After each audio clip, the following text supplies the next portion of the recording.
Sorry I'm late, everybody. I was picking flowers as you do.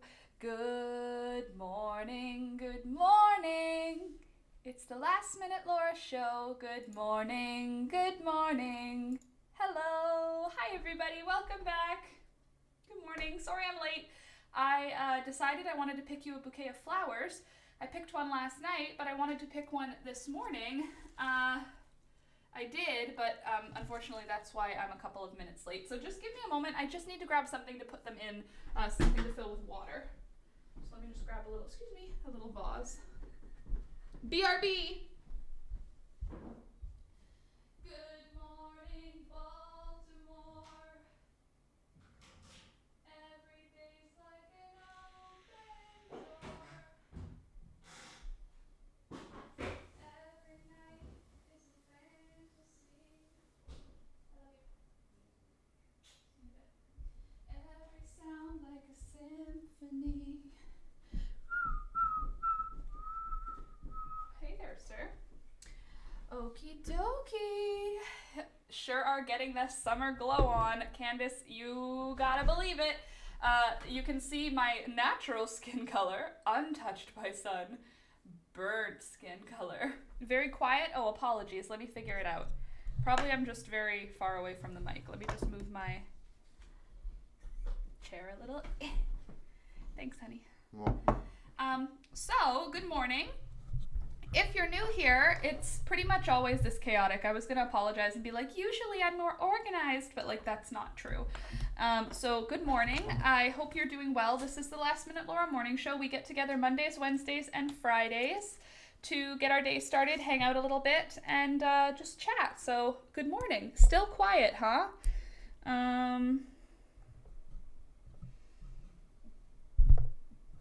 Is it better when it's like this? I just straightened the mic out. I can't tell what's gonna make it better. Like, I don't know this mic. So, it's on max volume right now. No, it's still quiet.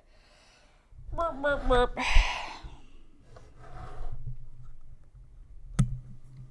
Is that louder? You can hear well? I just turned it to a different setting. I don't know if that will make any difference. Yeah, that's better? Good. Okay. Perfect. Wonderful. Okay, well, let me say good morning to who is in the chat this morning while I explain what we're doing today. Good morning, Sarah. Good morning, Frida. Hey, Louisa. Hey, Rebecca. Candace, good morning. Karen, good morning. And Elsie, good morning. Rue, good morning. Nice to see you as well. Mary Grace, good morning. And Dina's here too. Hi, Dina. And did I get everybody? Sid's here. Good morning, Sid. Nice to see you. You might be on the wrong mic settings again. It's pretty quiet. Okay, well, I just switched it, so hopefully that's going to do it. That's the good setting. Okay, good. Got home from our mini vacation yesterday around 4. That's awesome, Dina. Where did you end up going for your mini vacation? Okay, I don't know what this plant is, but it grows as a weed in our yard. I don't know if it's a cultivated flower elsewhere, but it comes up in our yard and puts these pretty purple flowers, and I don't consider it weedly because it's a very shallow rooting plant. Good morning, Joy. It's a shallow rooting plant, very easy to pull out, so I don't mind it. Like, even if it is a weed, it doesn't bother me. I also picked a bunch of nasturtium blossoms just so I could show you how pretty and how varied they are, because I have quite a few different colors on a few different plants. When V gets here, I need to ask her. My nasturtiums, my Alaskan dwarf nasturtiums have not bloomed at all yet. All my other nasturtiums are blooming, but my Alaskan dwarfs not having it. Also, my mom told me her nasturtiums are unhappy and not blooming well and not healthy. And I was like, can't relate. She was like, are your nasturtiums all right? Mine seem to be all struggling. And I was like, mine are doing really well. It was one thing where I'm doing really well at flowers, where my mom isn't. And that's probably because she's taking care of all of the farm. So she left out the nasturtiums in her care about it, you know? But here are some of the blossoms. Look at these pretty colors. Look how dark that one is. And there's red too. I just didn't find any red today when I was picking, but look at I could just do nasturtiums as my wedding flower. Wouldn't that be fun? Something's crawling on me. Nope. Just hair. It's fine. Okay, yeah, just hair. We went to the Sugar Factory Star Island Resort in Kissimmee, Florida. Cool, that's cool. Water in my cup, very good. Just hello all. Laura looks like summer arrived in Canada. Indeed it did. Good morning, Dave, by the way. And I'm glad you had a good time on your trip, though. Dina. So in the garden right now, in addition, I've got these guys. I think this is, what's that plant? Salvia. I think this is purple salvia, but I haven't confirmed it. It's just I picked it up as an annual already growing flower, or it wasn't flowering yet, but it was a plant. I also have my first Cosmo Pico Cosmo. It's a smaller variety of Cosmo, and it's a different color. So these are the colors of the Pico variety. So pretty. They're like white and pink, or white and fuchsia. Those are exciting. They're smaller, though, than my other Cosmos that I've got blooming. I'm just getting them collected here to show you. I think I've got a couple of different varieties of Cosmo going right now because I've got a couple of different stem feelings. Like the stem feels different. Look at.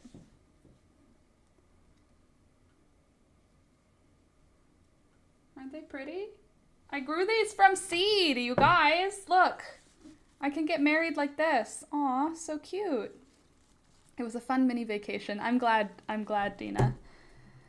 You deserve a mini vacation after this last year. I think we all deserve a mini vacation, don't you think? I also have some zinnias blooming, which was very exciting for me. I really like the zinnias.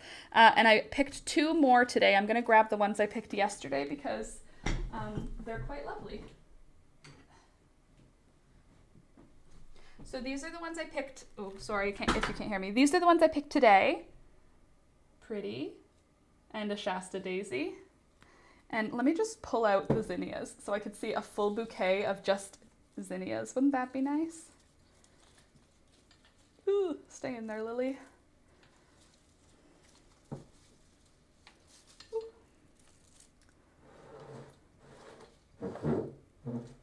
Okay, here we go. So we have a bouquet of zinnias. Why don't we should probably do a bouquet for zinnias and a bouquet for cosmos. I think that would be pretty. So many pretty flowers. Yes, I know. It's a very beautiful backyard right now, I must say. Alex was walking around with me yesterday and he was like, I didn't know this is what you meant. I didn't know this is what you saw when you were drawing that stuff. Yeah? How do you like your tea? Oh. Because I don't really with this milk. I'm gonna go get Oh, that's cream. Yeah. I can smell it right away. Okay, it's not the same. No, it's not milk. It's cream. Maybe I'll go get It'll be good with coffee. If you make a coffee, it'll be good. silk right now, maybe. Yeah? Okay. After. Do you want this? Yeah, I'll drink it. With cream? Yeah. Enjoy. Cream is just more, like fatty. Yep. I don't mind it. How is your shawl coming along? I've actually done a few rows on it, Rebecca. It's coming along pretty well. I also had a motivated day where the Adderall was kicking me properly, and I cleaned the whole craft room, and I moved all of my craft supplies. I went to the dollar store and bought clear containers, and I put all of my things. Oh, you poor little earwig. I didn't mean for you to die. I put an earwig in there and it drowned. I don't like them, so it's fine, but I mean still. Look at all these cosmos. Hold on.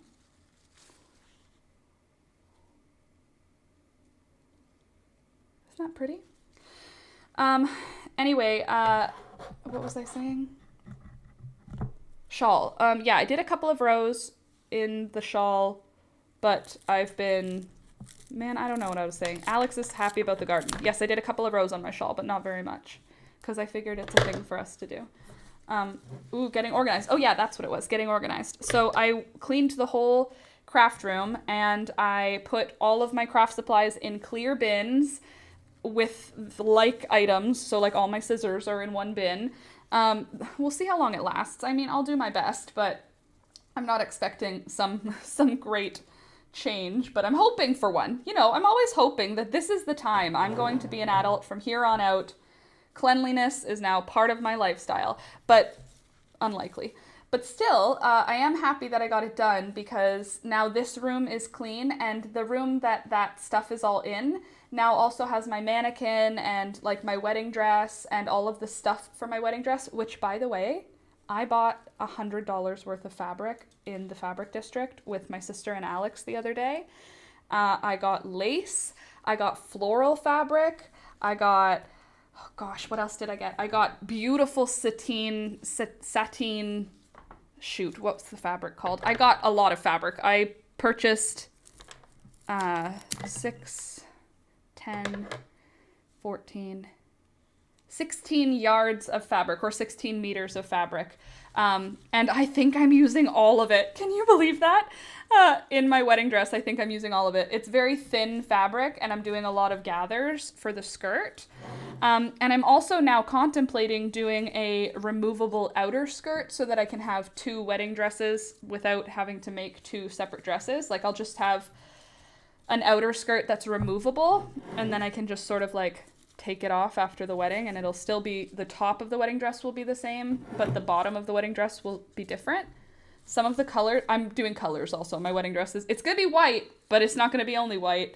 It definitely has pink and blue and green in it, but white will still be what you'll see when I walk down the aisle. But when I'm dancing, white will not be what you see. You know what I see? You know what I mean? Life is easier when organized. That's true. True, Dina. You just need some help getting organized first. Like, for me, it's just the getting to that state. And also, the next craft that I complete will destroy all of my organization. So I put all of my projects, though, in different containers. So I have projects now organized with all of the supplies that they need, like all those fancy schmancy smart people who organize all their stuff all the time. But my iron is organized. All my fabric is folded in shelves now. I bought shelves on an online marketplace. Okay, there's a nice little bouquet. Cosmos and Coreopsis. That's a nice vibe. I feel like they could use something taller. Maybe I'll put the weeds in there. The purple weed. That's too tall. But I think the dress is going to be great. I figured it out. I am not looking for judgment on this, but I completely pulled apart that dress into its pattern pieces. So regardless of what happens to it, it is going to be my wedding dress now. I have cut it apart down to its pattern pieces. They're all organized, which is rare for me. But I've pulled apart all of the dress from the thrift store that I got for $10. It was easy to pull apart because it was hand sewn, which was lovely. And it's a beautiful dress. It really is. And after I pulled apart the parts that made it super 1970s, it doesn't feel that way now. It feels very, it's just a perfect bodice shape for me. So I'm really happy with the shape of the bodice. I'm happy with the shape, though I will be remaking the skirt in other fabric. I will be using the original fabric for part of the skirt, but for most of the skirt I'm remaking it. But I'm using the bodice. Okay, ready? Ta-da! That's nice. Will you marry me? So nice.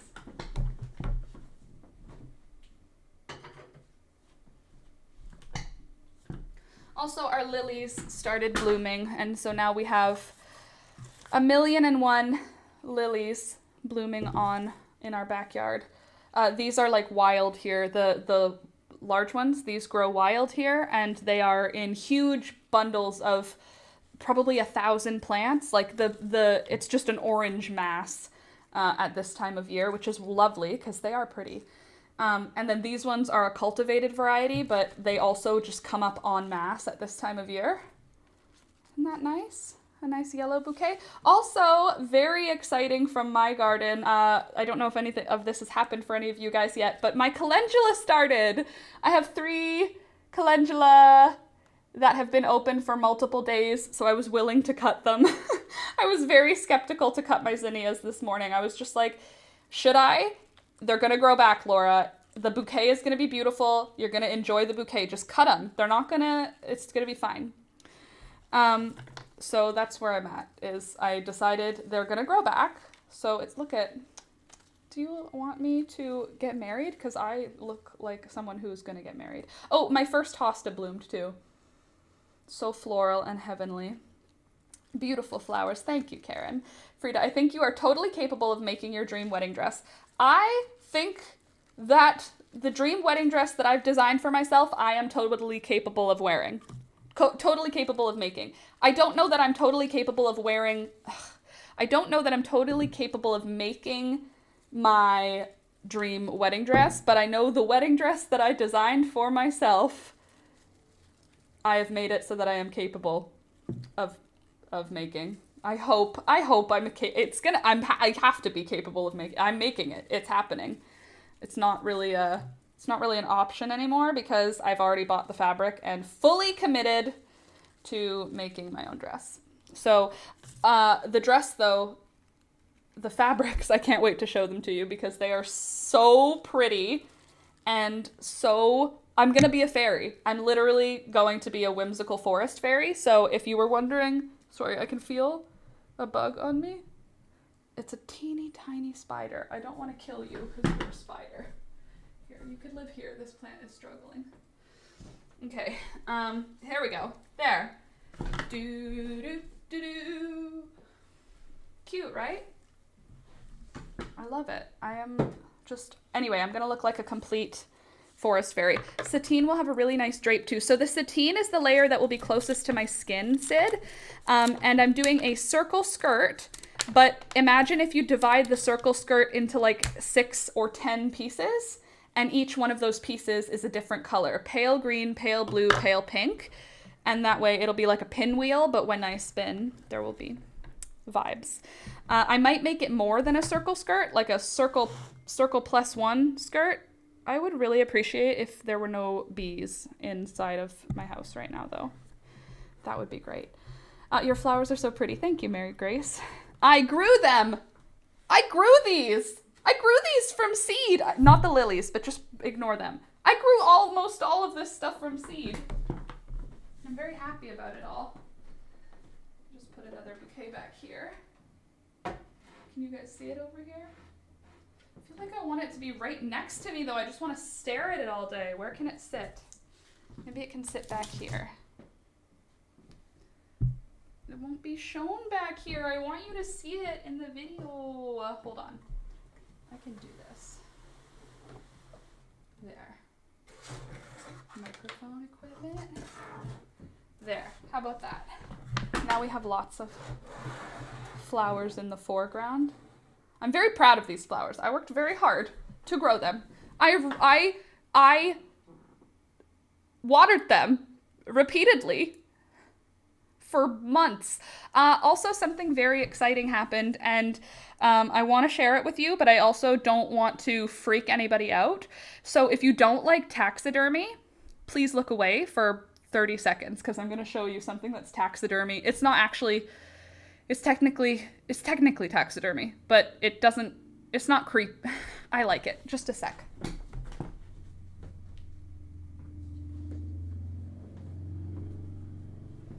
Look who we got home. CJ's home.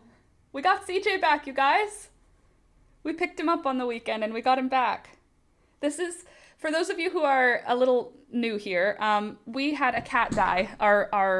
Our first cat, CJ. He was a Bengal, and he was the perfect cat, and he was beautiful, and he got old, and he got sick, and he passed away. And I like taxidermy. I like skulls. I like bones. I like feathers. I like dead things.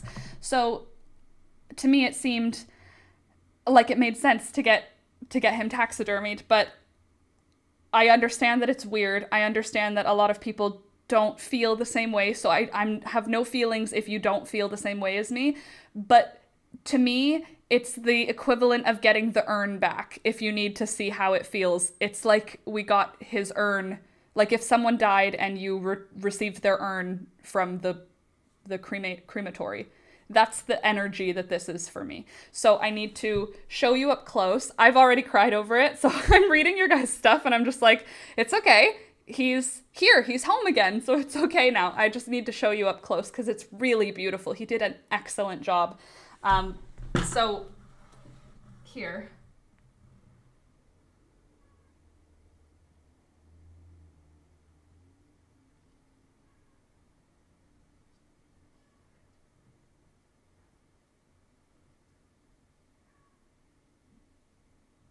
Look at those teeth.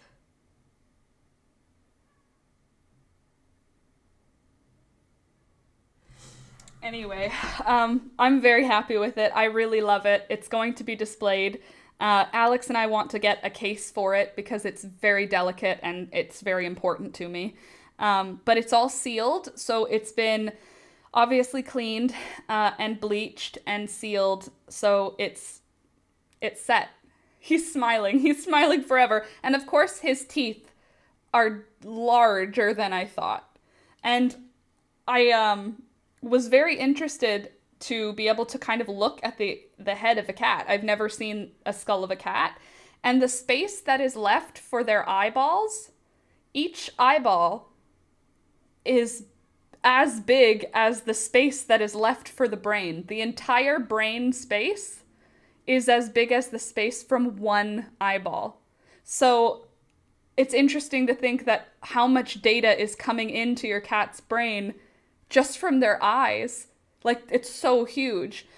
Another interesting thing the taxidermist noted was, although he bleached the skull, you can see this darkness here. And he said, I don't know if this is true, but he said that is from the euthanasia process, that is not present in wild animals, but in domestic animals, whenever he's taxidermied them, domestic animals that have been put down, this is what's going on. What a comparison to human ratios. Well, I thought CJ had a bigger brain.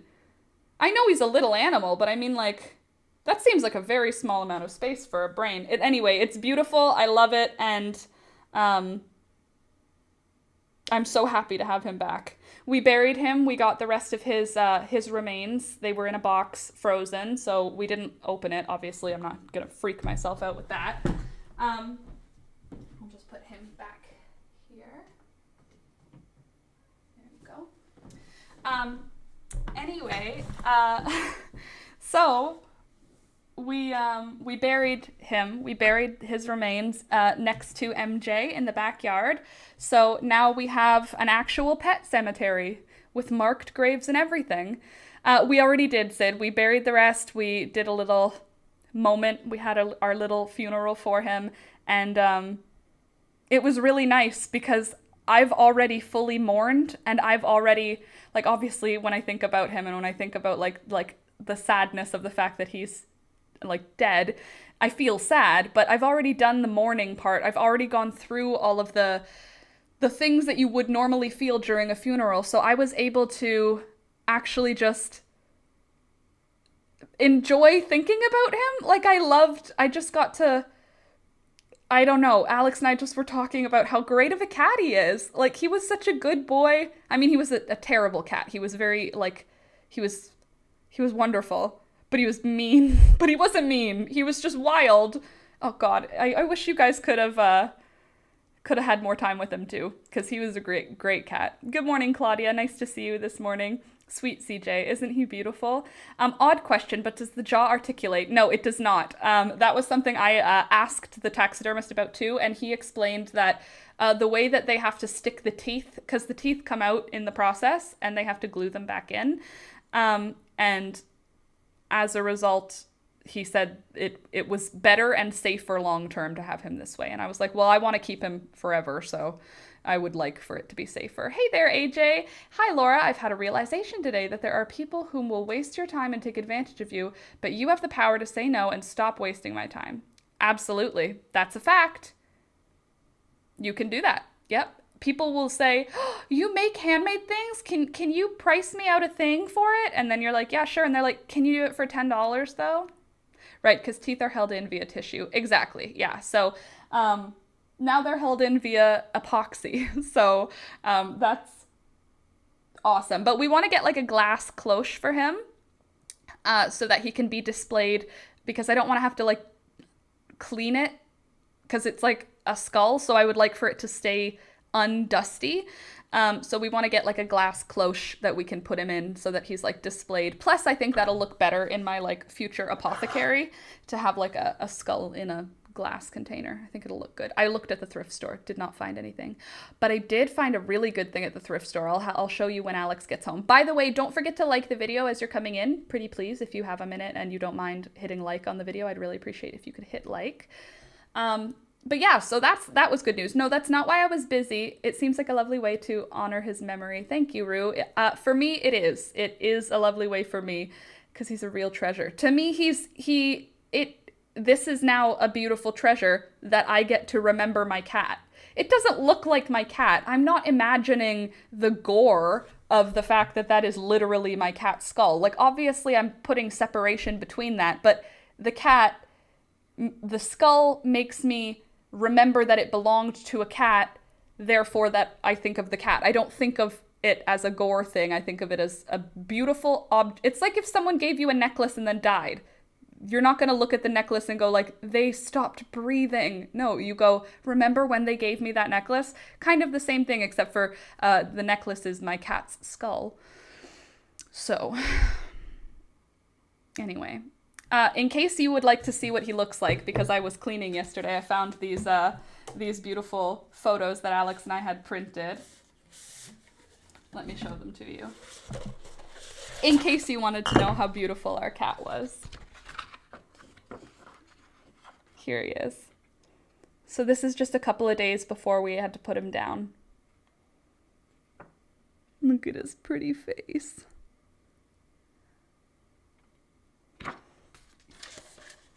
Even I think about it in a loving way, and you know what I think about bones. Exactly. Thank you, Frida. I appreciate that. And then here's me with them. Thunder and CJ. Isn't he sweet? So we're going to have those framed, or we're going to get frames for them, and we will put them up. I'm not going to put the skull next to the photos because I like dead things and bones separate from the fact that this is my cat's skull. Does that make sense? Like, I like them separately. So it's not like it's a memoriam. It's not like I want to have a shrine for my dead things. Kind of I do, but not like a shrine. It makes me sound like a little like more witchy than I think I am. Sorry, I'm trying to roll these up without causing any damage. When you're waxing your thread to avoid knots, your wax makes a knot. Thanks, wax. Your one job was to help not have my thread fray. Thunder making me giggle. Isn't he sweet? Oh, he's not here. Oh, you meant in the photo. Where is he? He must be with Alex because Alex has food. That would be my guess because I can't see him. That's my guess. He's adorable. He was such a good cat, Rue. No, but there's a wonderful emotion to this is part of my baby that's with me always. Yeah, it's like, it doesn't need to make full sense. It just needs to make sense to me, right? I mean, like, as long as you can get where I'm coming from, I think that's all that's important. You don't need to feel the same way as me about it.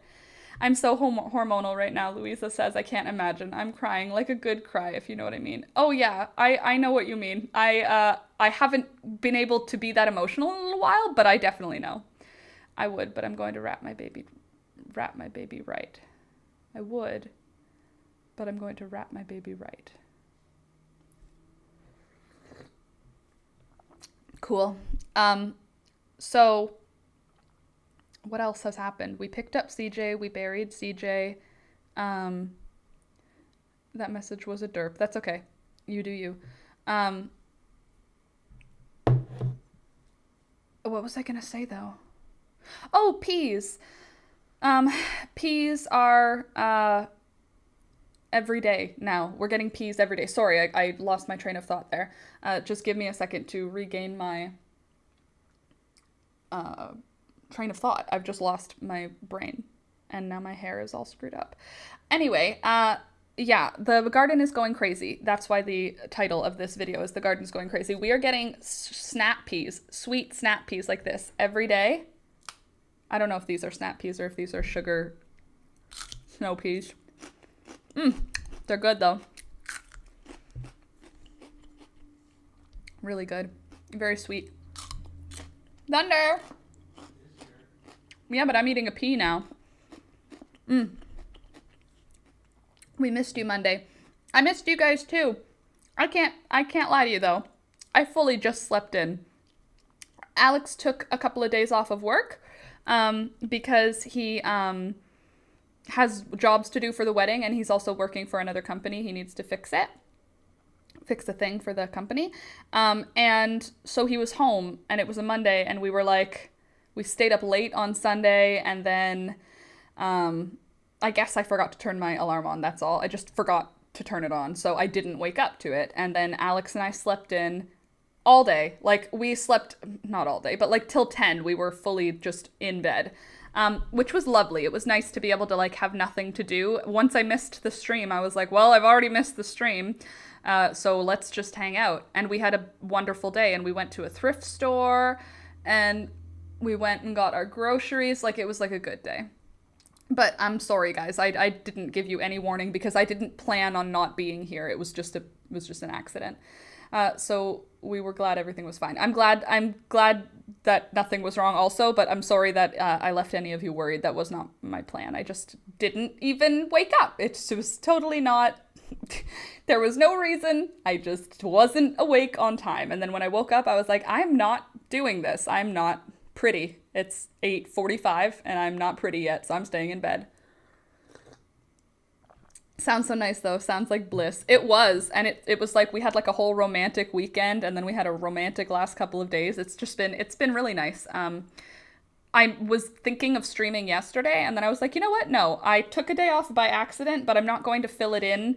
I'm going to just like go with the schedule Monday, Wednesday, Friday. So I was like, either she slept in real late or her internet is out. When I read that, I was like, thank you for hoping for the best. That it's just, my country internet is questionable. To be fair, though, it really is, and we are expecting thunderstorms for the next several days. Yesterday, I was texting with my sister, and it switched over to 3G from LTE because of the rain. The rain made the internet stop working, so I wouldn't be surprised if that was the way it is. It was like that before. I was worried too. I'm glad you got some time together. Thanks, Mary Grace. Thanks, guys. Thanks, Rue. I was worried. Oh, I'm sorry I worried any of you. That was totally not my intention. But I kind of feel the love that you worried about me for a minute. Thanks. Thanks for worrying about me. Hi, Norel. Nice to see you this morning. I was slightly worried, but I think you would tell us if something was wrong. Exactly. So unless I disappear off the face of the earth, I should probably tell you when things are wrong. I usually tell you when things are wrong. Nothing was wrong.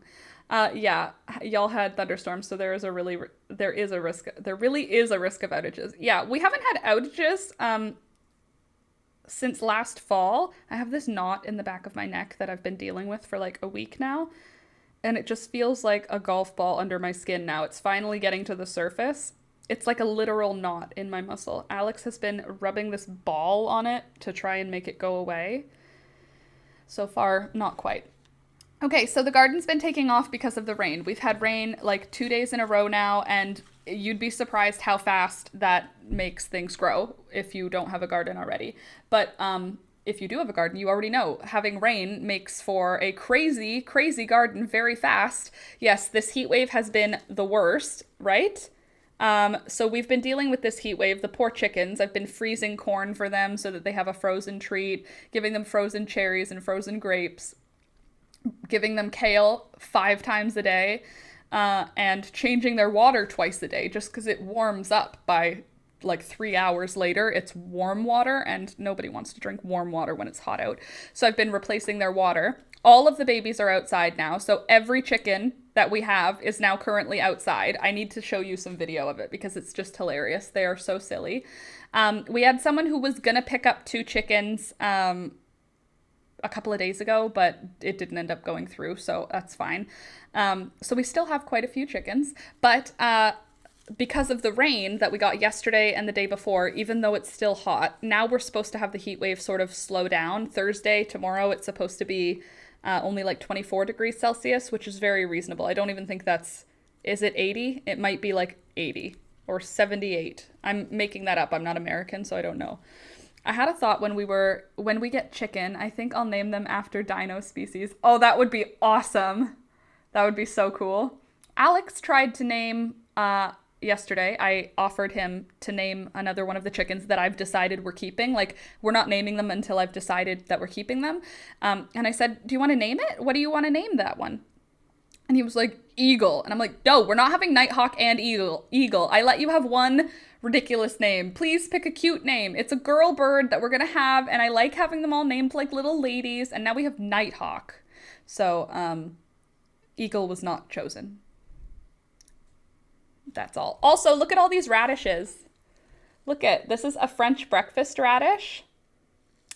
This is also, oops, not that one. This one is a red something something radish. I love Nighthawk. That's fine. Nighthawk can stay, but we don't need to have Eagle and Nighthawk. Like, we're not having Eagle Eye and Nighthawk. And then Alex is going to be like, we should have, what's the one? Is his name Eagle Eye? At least Alex is consistent. I think he looked at it and he was like, it's a bird. Another bird is a hawk. Another bird is an eagle. Like, he would be like, let's name it Seagull. Like, I don't know if it's necessarily superhero people or if he's just thinking of birds. Either way, Nighthawk is staying, but we're Hawkeye. Either way, Eagle is not happening. But look at these radishes. I grew them. Do you understand that? From seeds. I grew these. Do you want to see all of my seeds? Because now I have a little stash of seeds that makes me wish that I hadn't completely disorganized the seeds Candace gave me. Though, Candace, the amaranth is fully survived. It's gonna flower and everything. It's not flowering yet, but it's gonna. So now we have amaranth, which is great. For those of you that don't know, amaranth makes this super weird looking tassel-y flower. I would never have chosen to grow it. Like, I wouldn't have looked at the seeds at a store and gone, I want this flower in my garden. But now, I love it because I've looked online at what the flowers are going to look like, and in arrangements, amaranth is such a good flower to have, especially if you're doing a wedding bouquet where you want it to like trail down forward. Amaranth does that, but I never would have picked it. It's not something I would have chosen for myself, and yet Candace gave me these a million seeds, and I planted all of them. I planted every seed. I planted every one of the seeds that Candace gave me, except for the ones that were like field clover or like borage, things that were like ground cover I didn't use, and things that were naturalized weeds here I didn't use because I already have them like growing wildly. But all of the things that I didn't have growing, I planted the seeds. Most of them did not come up. Probably it was human error, thinking like I could scatter seeds and they were just going to come up. But some of them have come up, including the amaranth. I've got probably 8 amaranth plants around the backyard. I don't know how, because I know that I only planted them in one spot. So the seeds have moved to all of my garden beds. I've stopped pulling out the seedlings of the amaranth now because I've decided I'm going to let everything else that is amaranth go all the way to adulthood. We have our first 2 sunflowers open right now. We have a big orange one on our mammoth sunflower, and then we have our Mexican sunflower opened this morning. The Mexican sunflower is not even 1 foot off of the ground. It's a very small, squat plant, but it's very big in terms of its ground space. It takes up like more than a full square foot for something that's less than a square foot high. The ones we got were crazy hot pink rockers in our beds. I hope that we have something cool. I don't know what kind it is, Sid. I don't know what kind of amaranth it is. So I'm hoping it's going to be some kind of really interesting flower. I'm hoping it's the like Love Lies Bleeding basic amaranth. I'm guessing that would be what it is because there wasn't the other weird kind. So I'm guessing if Candace was seed shopping, right, Candace, that you would have picked the one that you liked the flower for. And I'm guessing the one that you would have liked the flower for is the tassel-y one. That's like the more common one for people to buy as a flower. Aw, radishes, do you feel the love? Loves you so much. So much so that I grow these watery plants and eat them, they don't taste good. Like, obviously they taste good because I grew them, they're from my garden, blah, but they're not actually good. Like, they're radishes, you know what I mean? Like, they're like listen though. So crunchy. So watery. Ooh, that's actually not bad. The spiciness is low as a result of the thunderstorms we've gotten the last couple of days. Radish ASMR. Yeah, but like, you are so proud of them though. I grew them from seed. Are you not hearing me? Look, I have the packet. Look, I put this in the ground and I pulled this out of the ground. Can you understand that? That's crazy. I'm very happy about it. Yeah, Frida, I usually just add them into stir fry. Like, I'll just like put them into something and then they'll just get steamed in with whatever's getting cooked. Like, I'm eating them. We're not just gonna not eat them because like everything that's coming out of our garden is getting eaten. Good morning, Lori. But yeah, so my radishes right now, I'm pretty proud of my radishes, gotta say. So I've got 1, 2, 3. How many kinds of radishes do I have? I have a lot of kinds of radish. My chamomile is amazing. My chamomile is a lot. It's a lot. Your pride is palpable. I hope it's not like the sinful kind of pride. I hope it's like the good witchy kind of pride. No, eat them raw. Cut a V and fill it with butter and bite. You could put butter and salt on anything and then it's better. It's like saying put cheese on it. Okay. Like, of course, that will fix it. So I have 1, 2, 3, 4, 5 kinds of radishes in the garden right now. I have black, what are these called? Round black Spanish onions. These are an heirloom seed. These are going to take a little while though. They're 56 days to harvest instead of the regular 23. And then I've got Scarlet Globe. That's these little ones here. Scarlet Globe. And then I got the watermelon radish. I haven't harvested any of those yet because they take a little while. They're like, how long do they take? Oh, I've ripped that part of the label off. They take a little while. And then I've got Sparkler, White Tip, and French Breakfast. They're basically the same. French Breakfast is just longer. But these are the radish types I'm growing right now. My grandpa, when I said I'm growing radishes, he was like, why? I was like, because they grow really fast and make me feel good about myself, okay? And he was like, you're growing them because they make you feel good about yourself? And I was like, yeah, because they make me feel successful. That's all. Nothing wrong with that. Not sinful pride, like, oh my god, my kid's succeeding kind of pride. You're doing amazing, sweetie. Literally how I feel about them. Not cheese, specifically butter. I dare you to try. I will. Not right this moment, but I will. So, also more kale sprouted. I put more nasturtium seeds in my seed tray for God knows why. There's no room. But I have this like fear in my head that certain plants are going to die off in my garden because that will happen. And then I'll have empty spaces. So to prevent empty spaces, I've started seeds so that when things die, I can replace them. I also have been planting this red Russian kale, which doesn't grow the way that the picture shows. Like the picture on there makes it look like it's like narrow, like arugula, but it's not. It's large, like a regular curly kale. But this one seed packet had hundreds of seeds in it, and it's been the best. This has been the best thing of all of the stuff we've grown so far. I haven't harvested any tomatoes yet, so I mean, like, I'm not there yet.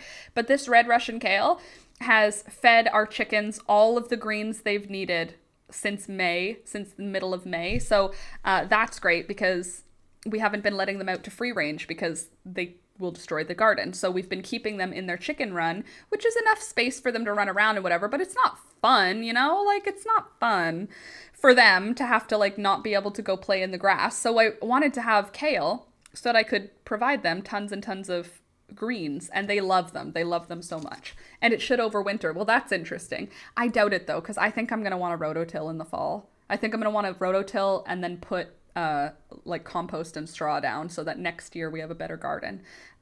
Maybe I'll keep like kale in one garden that doesn't need tilling. Like the one closest to our house won't need tilling again. It's the dirt is perfect now. Wonder if you'll end up with green eggs. Get it? Green eggs and ham. But like, Buttercup's eggs are green. Not the inside. The outside, though, green eggs. But yeah, I wonder if it could ever affect the flavor, or I wonder, it must affect the nutrients because kale is like full of calcium as far as I understand. But this red Russian kale, highly, highly recommend. Every single seed germinated so far. I don't know that that's true, but like, very high germination rate and great kale. And also stir fry is really good. It tastes good stir fried. It tastes like bok choy when it's stir fried, and I love bok choy. I really don't love curly kale like the regular kale you get at the grocery store. I am growing that as well, but that's not the kale that I would typically eat for myself, like choose for myself to eat. But the red kale, red Russian kale, is it stir fries like bok choy, which is wonderful. Again, I love bok choy. So does collard greens and Swiss chard. I find that all those things, if I stir fry together red Russian kale, collard greens, and Swiss chard, it tastes the exact same as if I made bok choy. Speaking of which, I picked up some Swiss chard seeds because this year I bought my Swiss chard as plant starts from the nursery, but I grew kale. I can grow Swiss chard. So I bought Swiss chard, not for this year. I just decided I am going to start being a seed hoarder now. Sometimes it's yarn, sometimes it's plants, sometimes it's animals, and sometimes it's seeds now. Seeds are being added. Oh, and yarn. And fabric. Did I say yarn? I think I said. I came to listen. Hello, Laura. Hey, Wilma. How are you today? Sorry, I keep touching my back. I keep feeling something crawling on it. I have an exposed back. Also, I don't know if this is a thing that's ever happened to any of you. I thought I had skin cancer. It's not skin cancer. I'll continue the story with that. It's not skin cancer. I have had a knot in my neck for like a week now. It's got to be a week now. So Alex has been giving me a back massage like 2 or 3 times a day. He'll just come around and he'll give me a really good like neck rub back massage. But my skin is like sensitive. I have sensitive skin. And just from him giving me a back massage in the same spot, he did it like 2 days in a row where I had clothes on, and now I have scabs. They're not zits. Like at first, that's what I thought first, but they're like, it's like a, you know when you get a rug burn on your knees? I have like a rug burn on both my shoulders, right where Alex like does like that when he's giving me a back massage. He must have like rubbed my skin too hard, and now I have these like scab patches that are very weird. I don't love them, and they get my attention, which I don't like. Anything on my body that is textured is very hard for me to ignore. Like if I have like a scab, I'm someone who would pick off a scab or a hangnail. I can't just like leave things alone. So the fact that I have 2 scabby portions on my back is very like, don't touch it, Laura, that's all. If you have body butter or oil, you should use that. Yes, well now, yeah, but up until then it was, I guess, abrasive rubbing. It was enough to break my skin having repeated massage on the same spot. I've never had that happen. So I saw it and I noticed it was like damp in the morning, and I was like, how am I oozing out of a spot on my back for no reason? Like I don't have any cut. I wasn't putting 2 and 2 together that he had massaged me on my back there. And I was like, I have skin cancer. This is what's happening. Like I decided, and then I remembered that that's what had been happening. And I was like, okay, that's probably more likely what it is. That makes more sense. And also now it is healing, which makes sense because it is almost better. Use some baby oil when he massages. Keep everything lubricated. Yeah, well, that's just what was not happening. Because usually, this makes me sound so like, spoiled. Usually, Alex gives me a back massage fairly regularly, but it doesn't wound me, so I didn't think to have to use an oil because it's not that frequent. And usually when he's giving me a back massage, it's because he loves me and he's just making me feel nice. This was not that. This was like deep and painful. Like it hurt for the massage because it was to get a knot out. Like there's 2 different types of massage. Lovey-dovey and deep, painful, get the knot out massage. This was a deep, painful, get the knot out massage, but my brain didn't think that it would be different to my skin. Yes, moving forward, we'll have to use an oil. Unfortunately, not baby oil, as it is mineral oil, and Alex is allergic to it. So we won't use that, but we do have other options, yes, obviously. So moving forward, if you're trying to get a knot out of your back and your partner is repeatedly massaging your back multiple days in a row, use oil because the abrasion of skin against skin is enough to chafe. I mean, my thighs could have told me that, but I didn't think of it. So, additionally, seeds that I picked up, this I do want to use this year because Alex actually requested it. I got spinach. I don't really love spinach, if I can be honest with you. I'll eat it because it's healthy. That's where I'm at. But he said that he wanted spinach, so I got some. I'm not going to plant it until late summer because it's not going to be happy to be planted right now. But I got spinach. I got butter crunch lettuce. What kind of lettuce is this one? Salad bowl. I feel like that's the same lettuce, Laura. Like, I know they named it something different. How many days to maturity? 40. Oh, it's not the same. So I got butter crunch lettuce, salad bowl lettuce, which to me looks almost the same as butter crunch. Butter crunch.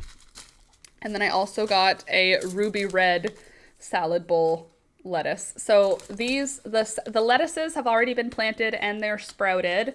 The spinach, I've not planted it yet because it was not something that was doable yet. It's been too hot, and also it's not like later in the summer. I'm gonna try a fall crop for these, but I'm starting my hoard of seeds. I still have some Alaskan dwarf nasturtium, which is great. Love having that. And then I have my Cosmos. I've got my early sensation mix, which, oh my God, these are so well producing Cosmos. They produce so well. So very happy with those. I also planted that other variety that I don't have the seed packet for because I planted all of them, called the Pico Cosmos, like Pico, like crochet, Picot. And, they're beautiful. They're so pretty. I'm so excited to see them like explode in the yard. For zinnias, the unopened, oh no, they're all opened because I got them and then I had to open them. I have the Cut and Come Again and the California Double Giant. The Cut and Come Agains are, I think that doesn't, could it be? I feel like this is not the Cut and Come Again. I feel like this is the Cut and Come Again. But that just means they have long stems. Like the flower, like look, there's no leaf for like that much stem.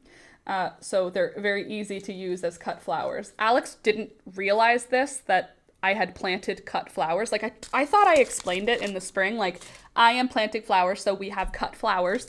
But he didn't get it. And then when I said like, let's pick a bouquet last night, he was like, wait, they're like flowers for bouquets? And I was like, yeah. And he said, do you think for our wedding we'll have enough flowers to like make a bouquet? And I was like, Alex, we're gonna have enough flowers to make 50 bouquets. And he was like, it like blew his mind. It made me feel all kinds of ways because I knew this the whole time. Knowing now that he didn't, he thought I was just making a beautiful garden, and now we're gonna be able to get free flowers for the wedding. Like he's I love him dearly. I also have my calendula. I won't need calendula or zinnia or cosmos or chamomile seeds ever again, to be honest, because I have so many of these that I will just collect my own seeds this year. I'm very excited about that, about collecting my own seeds, and next year making seeds from my seeds that I collected from my mom's seeds. I'm just very like, I'm gonna be a gardener pretty much. Alex is so wholesome, isn't he? Simon's the same way and it makes me grin. He's just he's my wholesome king. Plant queen, thank you. And the last of course, I have chamomile, although I don't know why I paid $1.89 for like 100 seeds, when I paid $1 for 50 bags of chamomile tea, and chamomile tea is chamomile seeds. If you would like to grow chamomile inside or out, just go put one of your tea bags. Oh my God, our saved seeds from green beans sprouted. That's awesome, Sid. My green beans are now over 6 feet high. No beans yet. Lots of flowers, but no beans. All of the leaves that are against the fence have been eaten off by the chickens, obviously. But the plant understood that that was a risk and it took it anyway. So there's lots of leaves on the other side of the fence and the plants are now 6 feet tall. Like the top most twirly bit of the bean is taller than Alex, which is amazing. Climbing beans, I'm assuming. Indeed. Our peas, I found out after the fact that about 30% of the peas that I planted are climbing peas. All of the other peas were bush variety, so I didn't know that, and I planted them all together. So now it's just a big tangle of peas. We do bush beans. Yeah, I think bush beans is better if you're doing it for harvesting. Green beans, though, on the pole, like the pole beans, they're ever producing or whatever, or they're indeterminate. So bush beans are determinate. They have flushes of blossoms. You get 6 flushes of blossoms, therefore you get 6 flushes of green beans. That's not true. That's just me trying to summarize how I understand it. I don't know if that's the correct amount of times you get beans, but it's not full, like the pole beans are making beans, just constantly just making beans. So they're more difficult if you're harvesting them for sale because you have to look over the whole plant to find beans, whereas bush beans, you're at the ground level, they're all within like a 6-inch space of each other, you know? So I understand bush beans are way, like, they make a lot of sense, but I'm not growing the green beans exclusively for the beans. I'm growing the green beans to cover the fence. So I put green beans and marigolds along one fence for the chickens' fence, and then along the other one I put sugar snap peas and snow peas. So my hope was that they would cover the fence by the end of summer so that the chickens would have more shade, because they have enough shade to survive, but like they would probably enjoy extra shade. Everybody likes to have extra shade. So they will have shade, and in addition, it will green up our yard for the wedding. In addition, we planted scarlet red runner beans or red runner beans. It's not for the bean that you grow it for the plant. Like when you see on the seed packet, it doesn't show a bean, it shows a flower, but they are a bean plant. So they grow like a green bean. They have very green bean style plants, but they grow fast. So now there are scarlet red runners along our back fence, which is awesome. Very happy about that. So, I think our entire fence around the chickens may be fully covered in plants, which would be amazing. Honestly, I think bean leaves on a fence is prettier than ivy and more functional, Sid. Just more functional overall. Also, our morning glories that I thought wouldn't take, and I thought were black hollyhocks when they sprouted, but obviously they weren't, because as soon as they turned into the secondary leaves, they were like a vine. But anyway, I have some morning glories. Don't know what color.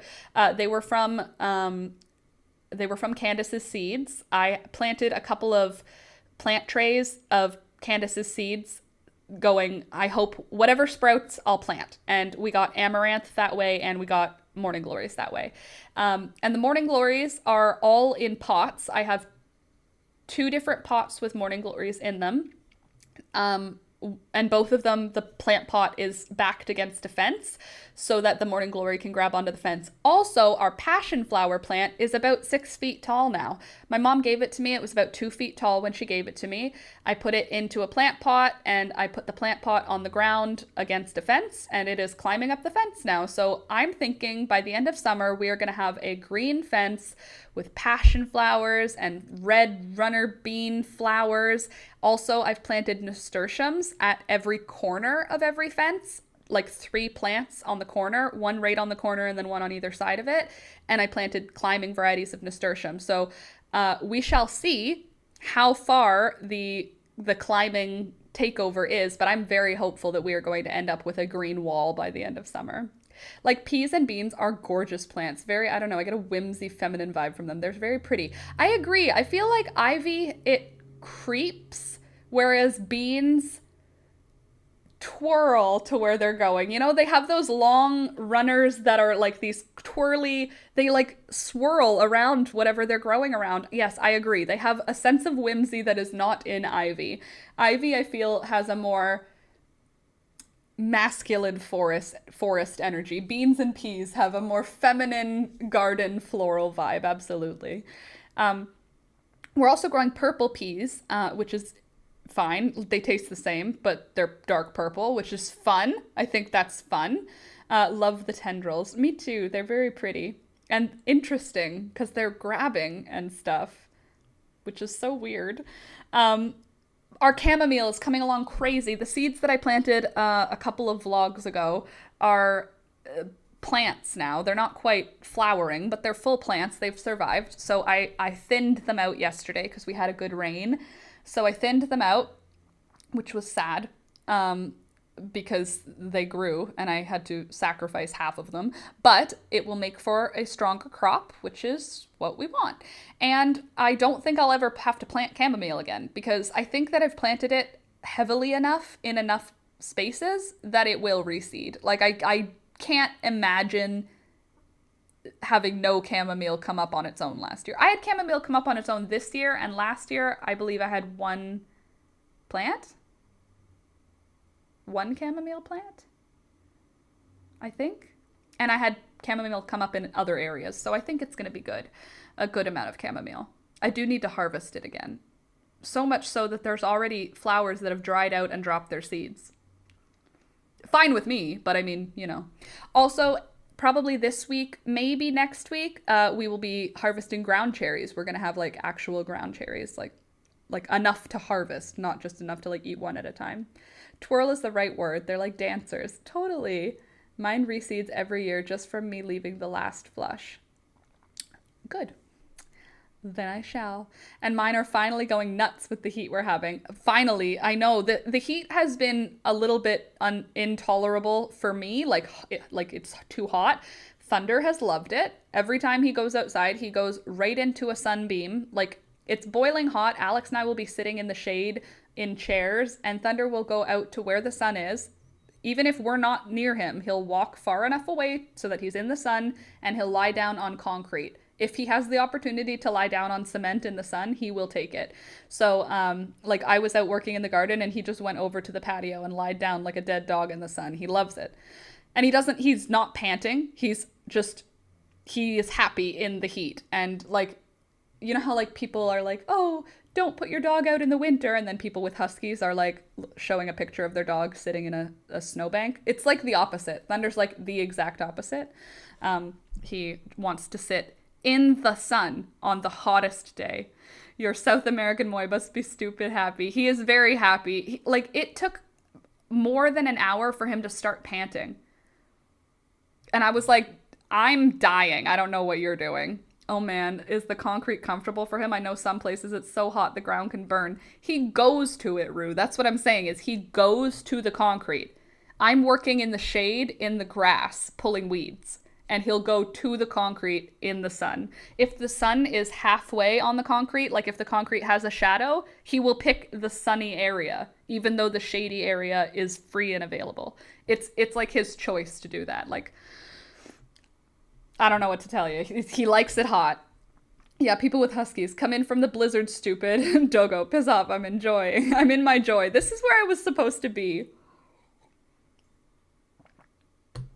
Line mask number 3 is done. Line mask number 3 is done.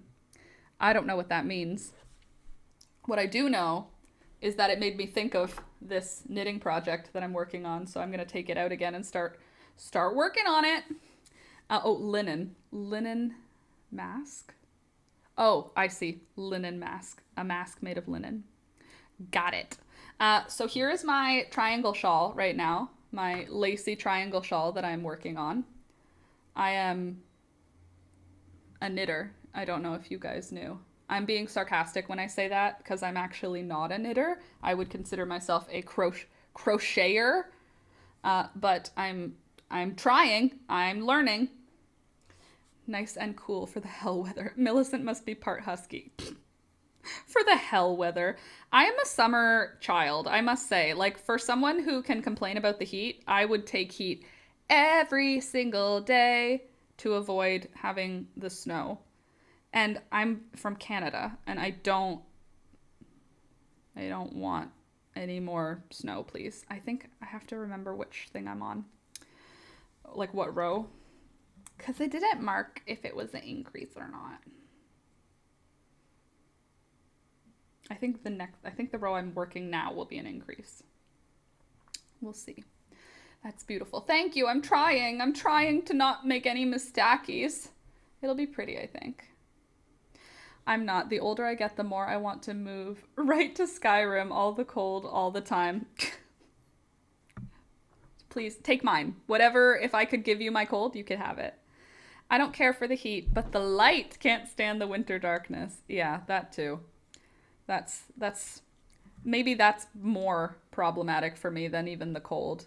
Like I could handle the cold if we could have the level of sunlight that we have in the summer. I started crocheting for the first time since February. Mary Grace, that's awesome. Oh, I'm happy for you. What are you making? Or what have you started crocheting? That's awesome. Getting your crojo back is a very good feeling.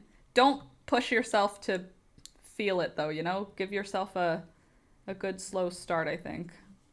If you lost your crojo. Oh, no, you've been nursing a hand injury. Okay, so then crochet away as long as your hand is healed. I would do like mid 60s all the time. I could do mid 60s all the time. I could also do 70s all the time. Just between 69 and 79 degrees every single day for the rest of my life. I would be very happy with that. Such a place does not exist. Rue, I'm making my first crochet sweater. I'm usually a knitter. Oh gosh, I hope that your first crochet sweater shows you how amazing crochet is and allows you to make more crochet sweaters. I'm trying to make a bikini top for the first time. Oh, that'll be fun. Bikini tops are a fun one, and also like a useful one if you wear bikinis. I usually knit more, but I'm crocheting now.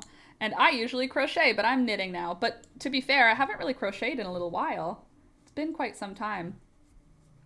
I know that some people prefer this channel as a crochet channel, but unfortunately, this channel is a last minute Laura channel and not necessarily for any one handicraft. But I'm sure I'll be back in crochet soon. Low 70s, sunny with a breeze. Oh gosh, give me more of that. Although I have really appreciated these thunderstorms. I've been really happy to not have to water the garden. Just the idea that like we pay for our water, right? Like we have our water delivered in a water truck, and using that water to water the garden was like frustrating because it's just like literally paying money to have the garden watered, whereas we have that big tank for water now, so we don't have to deal with that anymore, which is great. But also the rain helped. 70s is still too hot for me to get any work done outside. 60s lets me work and not get overheated. I hate that I'm stuck inside right now because it's so gross outside. Right? I know. I keep going outside. The last couple of days I've been going outside and being like, I only have 5 minutes before I'm going to hate my life out here. But I want to go outside and play outside. What type of knitting you doing, babe? I am doing a triangle scarf, basic knit triangle scarf. I guess it's called lace knitting, but to be fair to me, I'm just knitting back and forth in a triangle. I'm using, Frida sent me this beautiful yarn made from her bunny named Ivor, and I'm using Ivor's fur, Ivor's wool, Angora, very pretty. Doing in fall is spring and fall is where it's at. Yeah, I love the heat, but what we're having right now is disgusting. Yeah, it's a bit much. I feel like it's like swimming through the air. It's just, there's a lot of heat, but there's also so much humidity. Like the water in the air right now is a bit much, you know? It feels a bit much. We're super careful about water use this year. Hold on. Because of the drought last year, so we're mainly using collected water for plants. Well, now we can, because Alex fixed the container. So now we can use the water container for plants. The water thing.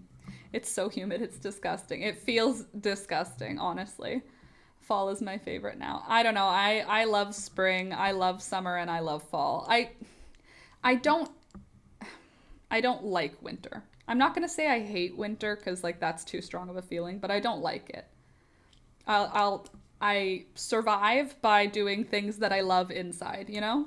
But for the spring and summertime, I survive outside. Like outside is where I get my energy, whereas in the winter, inside is where I get my energy. All the veggies and temps, all the veggies and the temps got better. It's so humid, it's disgusting. Cool here in London. Well, lucky you, Karen. Send us some of that cool air.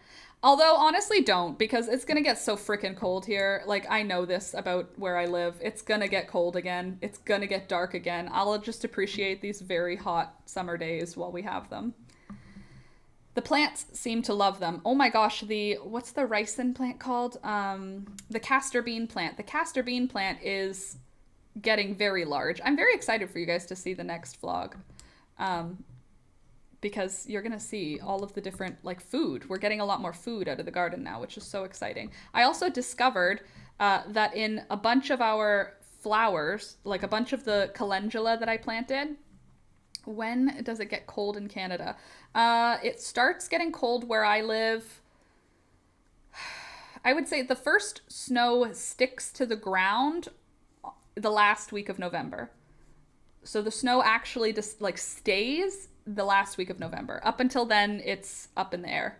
Can't really determine what will happen. But the last week of November, you can be pretty sure that snow will stick to the ground by the last week. It's always before Alex's mom's birthday, the snow has stuck to the ground. That's how I know the season. Cold, wet, and raining in West Australia. Well, good, because sometimes in West Australia, I'm sure it's very not cold and raining. And also, I guess all of the heat is just here in southern Ontario right now. The southeast US seems spared the worst of the heat, which is surprising, but I'm glad. Well, that's good. I heard my grandpa told me on Sunday that Portland, Oregon had the hottest temperature it's ever had. I don't know. My grandpa told me that. And he said, "Do you know what the temperature in Portland, Oregon is today?"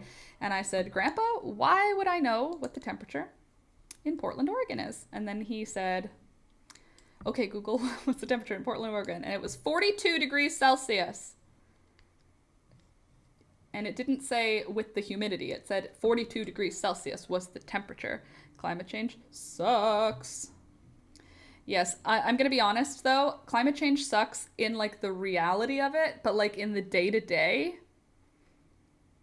the light winters haven't been, like, that. They've been nice. It's been nice having milder winters. But no, you're right. It's bad. I know it's bad. I'm just saying, like, it was, like, the winters for me as a child were different. Then again, when I was a kid, snow was something fun to be played in. Now it's like an annoyance that you need to get past. Like I need to feed my chicken, so I need to move past the snow, or we need to drive, so we need to shovel the driveway. You know what I mean? Whereas when I was a kid, it was like something to build with. Light winters, because droughts, though. Yeah. I know it's bad. I'm telling you, I know it's bad. I'm just saying, like in the day-to-day life, I didn't wear my winter boots that much last year. You know, like I know it's not good, but it's also kind of good. Just like a little, not a lot, just a little. Ironically, our winters are getting worse where I live. Well, see, that's the problem, is maybe for me, it's getting a little bit more mild, but climate change doesn't necessarily mean everybody's getting the same thing. It just means that some other stuff is going on that we should make it stop. But also, I do really like when it's not cold. Not had heavy snow here in London for years. Are you upstairs? Yeah. What are you doing up here? Relaxing. Oh, I thought you were at work. Not right now. You should go to work. Not actual work. He's off work today. It gets the single digits teens Fahrenheit. Oh, that's cold. Because the Fahrenheit 30 is 0, right? Shoot, I had something else I wanted to tell you. Oh, yeah, dill. Okay, so in a bunch of my calendula plants, I must have planted my calendula seeds. When I was sprouting my calendula seeds, I sprouted my calendula in seed trays with dirt that had been previously used for previous attempts at growing. I didn't know what dirt it was. I just reused it because I'm not organized, you guys. Have you noticed this about me? So anyway, the dirt had seeds in it already. I just had assumed that they did not germinate. So I replanted seeds in the same dirt. But after the calendula had sprouted and been planted in the garden, then the seeds that were in that dirt started sprouting, and it looks like I planted a genuine crap ton of dill into all of my seed trays, and it didn't sprout until long after the other plants were planted. So now I have dill coming up everywhere, and I'm so happy because I only had like 4 dill plants that are intentionally planted, and they're all small because I harvest from them because I like potato salad that has a lot of dill in it. And I've been making this potato and green bean salad quite a bit lately because I really like it. And I'm very excited for the green beans to come now because I'm going to have potato and green bean salad like every day.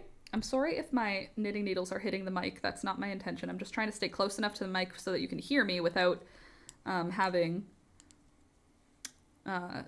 it get too quiet. I did the same, planted catnip in the soil from failed cat grass, so I had to separate them when I planted the catnip in the yard. Well, cat grass is just wheat, isn't it? Or oats or barley or something. I saw the seeds at the bottom of the cat grass thing, and it's in our chicken feed. So I know it's just a feed seed, which means that it should be a pretty easy to pull out grass, because when they do that for like wheat and stuff, they don't want it to be deep root things. They're not. No, it's grass. Okay, cool. Never mind. Hold on.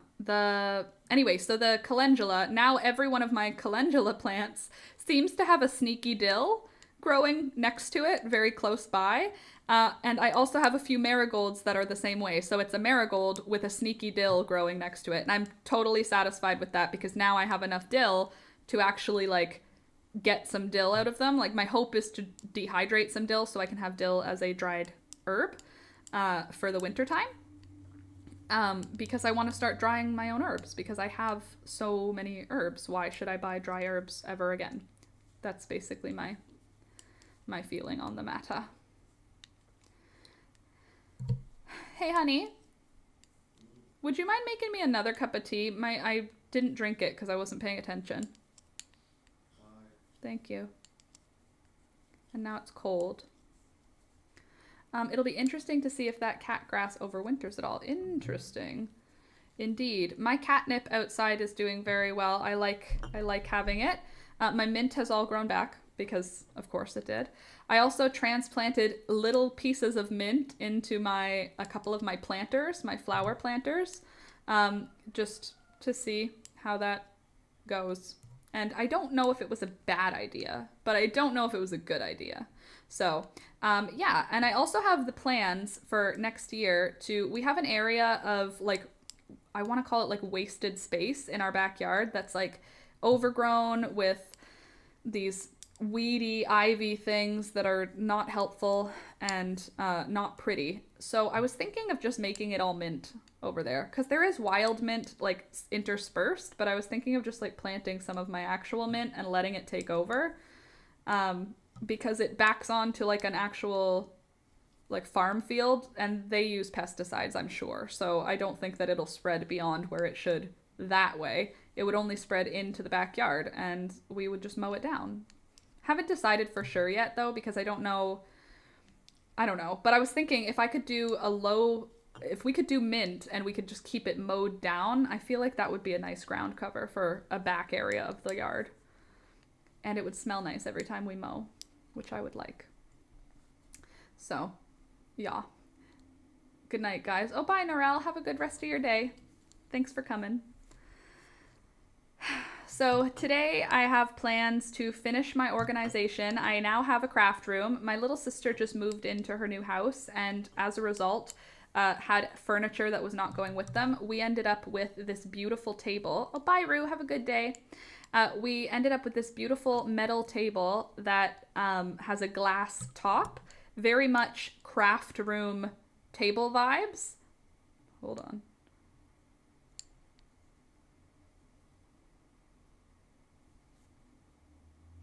Hold on. What's going on there? Okay, good. Sorry, I got confused there. Yes, I've heard people using that creeping mint as a lovely ground cover that smells amazing when you walk on it. Yeah, so considering that for ground cover for the backyard, or for part of the backyard. But what was I about to say? Oh yeah. Okay, so I have a craft room now. Big table. It was like their kitchen table, but it was like a fancy kitchen table, glass countertop or glass tabletop, which makes it useful for craft stuff for me. So it's now in the craft room, which has shelves that I purchased recently as well. So now there's shelves that all have organized clear bins with all of my supplies in them. All my fabric has been washed and folded and has been put into shelves folded nicely so that the pattern is visible so that I can use all of my things. Same thing with my yarn. All of it has been properly stored basically in shelves. And now I have an actual craft room for all of my things. So I could put my stuff in there when I'm not doing it, basically. So that's why this room appears more clean. It's because it is. Because there's nothing in here that shouldn't be in here now. My sewing machine is still in here because I think I'll probably do most of my sewing in this room for the foreseeable future. But we also, from my little sister, got another table, another glass table. I don't know why they had two large glass tables, but this other one is like a dining room table, like it's a big one. And it's got a big, heavy, like oak base. It's very lovely. I think it was a hand-me-down from his parents, I think, because it's like old fancy table. But they also gave us 8 chairs to go with it. So now the dining room, which in our house is currently the room that has my plant babies and chicken food things, like all of the chicken supplies. I'm going to reorganize that room and get the dining room table in there so we have like an actual dining space, because right now we use like a regular table to eat our food on, but to have an actual like dining table space that makes for like a separate eating zone. I'm kind of interested in seeing how we do with that, because we haven't lived that way. Like we haven't had it where we go sit in the dining room to eat our food. We just like have a table that we eat at that's in the kitchen. Like it's not, dinner is not a fancy event, and I think it'll be nice to have a dinner table that we actually sit at and eat our dinner at. So, hey friends, super late today, but just popping in to say hello. Hey there, Melanie. Good morning. Nice to see you this morning. I hope you're having a good day. Melanie, it was you who won the last contest, wasn't it? I feel like it was you who guessed 12 babies. We haven't decided on a name for the one that we're going to keep yet. So when we decide which ones that we're going to keep, I'll bring them in and then you get to shoot your shot for some names. Does that sound good? I'm pretty sure it was you, wasn't it? Gotta go. Bye, Laura and the gang. Bye, Karen. Have a good rest of your day. Thanks for coming. Hope you have a good day. Ooh, nice, right?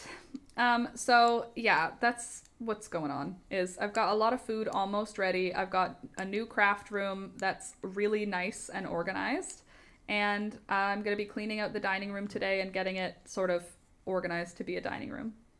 Yep, that's me. Okay, well, I haven't forgotten. I just forgot for a little while. But I haven't totally forgotten. I only a little bit forgot, so it's okay. But we've decided on one of the chickens we're keeping for sure. I want to keep Diane's baby. I've told you guys that already. So Diane's baby, unfortunately, I don't think we're going to be naming her Rose anymore because she looks like an actual creepy crow. She looks like a scary animal. So I want to name her something more ominous because this bird does not look like Diane. Like Diane has these beautiful, warm, like dark eyes. Like you look at Diane and you know that she's a friendly chicken, whereas you look at her daughter and her daughter got baby's eyes, the father's eyes, which are orange. So it's a black bird with orange eyes, very creepy looking. Whereas Diane has got these beautiful dark brown eyes and she's so friendly looking. Ivy's not bad. Little poison ivy there. I don't know why, but I was thinking fig. I thought the name Fig the other day, and I was like, I like the name Fig, but I don't know if it'll be for Diane's baby.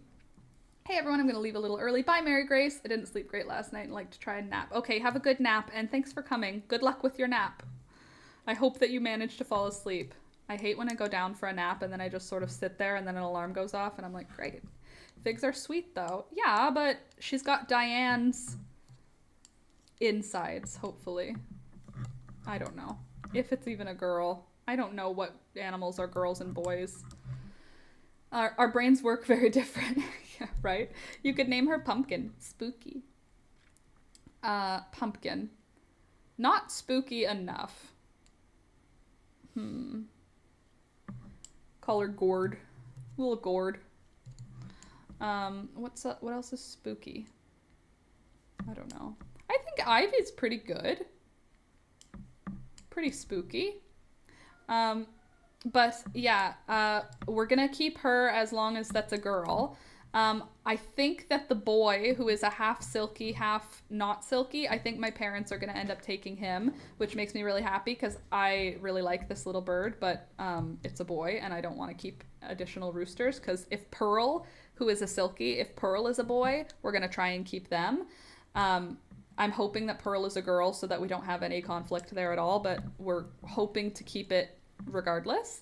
I was thinking of Poison Ivy from Batman. It fits your theme and she's a brutal badass. True, and she's pretty. Okay, well, Ivy is definitely a good name. I just have to confirm that it's not a name that's being used on any of my future nieces or nephews, because I'm pretty sure it is. But if it's not, then I will add that to the short list. But, what was I saying? Nightshade. We already have Nighthawk. We're not... Oh, Nightshade's actually pretty good, though. But then we could just call her Tomatillo.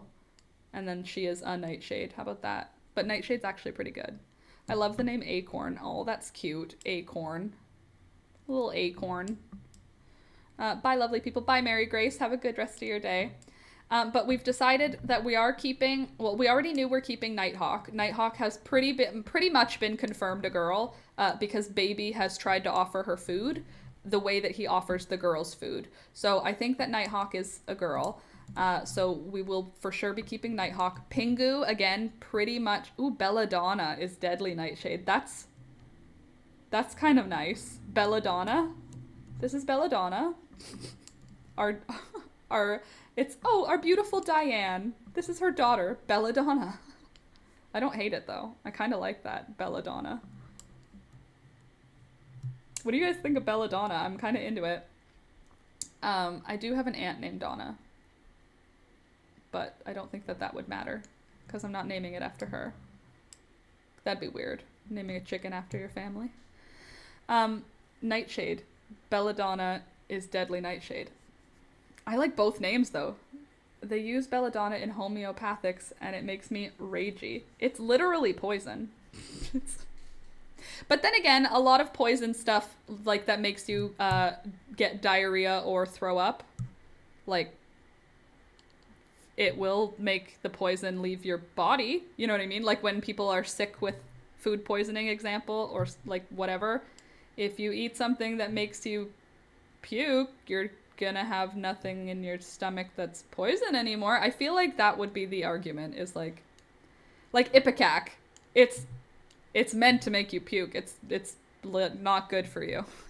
Exactly. Why are you selling poison? What even? Yes, I don't know. People are all kinds. It takes all kinds, Sid. There's people who do a lot of things that I'm not sure about. Belladonna would be planty and creepy. I do like that it's planty and creepy. Ipecac is one thing, but belladonna is a neurotoxin. Okay, well, still, point stands. Don't sell poisons to people as food, please. But yeah, so we've got Pingu, Nighthawk, Belladonna, and then we have the one that Alex tried to name Eagle, which we're not naming Eagle. I'm pretty sure that's a girl. And we have 2 of the 3 white birds. So Fern had 3 babies. I'm saying they're Fern's babies. I can't confirm that they're Fern's because Fern, Daisy, and Rosie. Fern, Daisy, and Rosie all have white feathers, and they're all the same kind of bird. And the babies that hatched from those eggs could have belonged to any of those 3, but since Fern is my favorite, I decided that she is the mom of all three. Not true, just I decided. And two of the three, I think one is a boy, but two of the three I'm pretty sure are girls. They all are behaving like girls, but one of them has a different look to them. And yes, that could be variation because the dad has lots of stuff going on. Like the moms are purebred white leghorn, so the only variation that would come is from the dad. So if they're all girls, we're keeping all three. If two of them are girls and one's a boy, we'll keep the two and we will let go of the one. But I don't know yet. No roosters of ours have made noise that tell us they're roosters yet. So I can't confirm any animal that we have is a rooster, but I'm pretty sure that there's quite a few in there. Like there's a mix. But I think that we've got quite a few girls, which excites me because all of them are going to be Easter egger rainbow layers, which I love. We are expecting from Diane's baby. We have 3 babies that I'm really looking forward to seeing them be girls, basically, because two of them belong to Clementine. We've got a black one and a gray one that are Clementine's babies. Clementine lays very, very dark brown eggs, like beautiful chocolatey terracotta chocolate. Somehow mix those things together. Beautiful eggs. But if she is mixed with baby, her baby should lay dark green, like olive colored eggs. So if we could get an olive egger, we would have the full rainbow. Because we have dark brown and white and blue and green. We don't have dark green. So that would be pretty cool to add to our egg box or egg basket. To add a dark green would be pretty cool. So I'm interested in that. I'm also interested in seeing what Diane's baby lays because her eggs are brown, sort of a middle tone brown. And again, baby brings in the blue egg genes. So we shall see.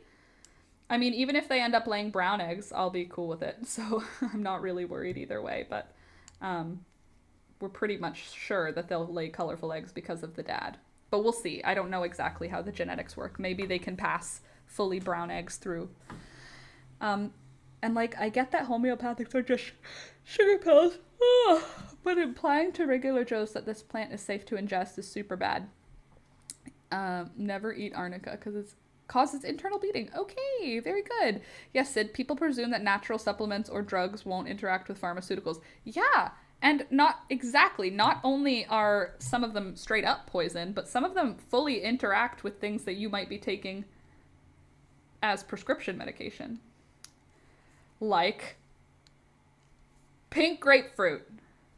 Not a homeopath or a pharmaceutical, but it can affect other things. So if you really like grapefruit, talk to your doctor and make sure none of the things that you take will interact with grapefruit. When I was on the rowing team, I had half a grapefruit with a little bit of sugar on it for breakfast every morning. Yes, that was my breakfast, half of a grapefruit. Because rowing has an ED component to it, I do believe. I can't have grapefruit, yeah. I don't have it anymore because I really like how well my antidepressants work. And I really like, well, my birth control won't be affected anymore, I don't think, because it's an IUD now, but you know what I mean. I like having my pills work. Thank you very much. Hi, handsome. Hello. How you doing? Great. Did you end up solving that problem? Work in progress. Work in progress? How many percentage do you think you're in? Yes. Yes, the answer that everybody wants. Oh, by the way, I haven't said this in a little while. If you wouldn't mind hitting that like button, I would really appreciate it. And if you really don't like this, then why are you here? And hit the dislike button. Because hitting one of the buttons is helpful for the channel. But herbals need to always be understood how they are working and what they interact with. Yeah, that would be nice. That would be nice. Oh, anybody have any information on raspberry leaves? Because I think I want to get some raspberry leaves for raspberry leaf tea or to add into my other herbal teas. But I don't know what are the properties of raspberry leaves. Obviously, I'm going to do my own research. Like, don't worry, I'm not only going to depend on what you tell me right now. But if you have knowledge of raspberry leaves and why they are interesting or exciting, I would love to know, because I have to go to the forest this week as a result of Our backyard black raspberries have started to ripen. We have 2 of them. This is a wild black raspberry. Still a little tart, a little early, but they're ripe. Ugh, a little bit tart. Okay, that was risky. Grab a red berry and then go back to knitting the white yarn.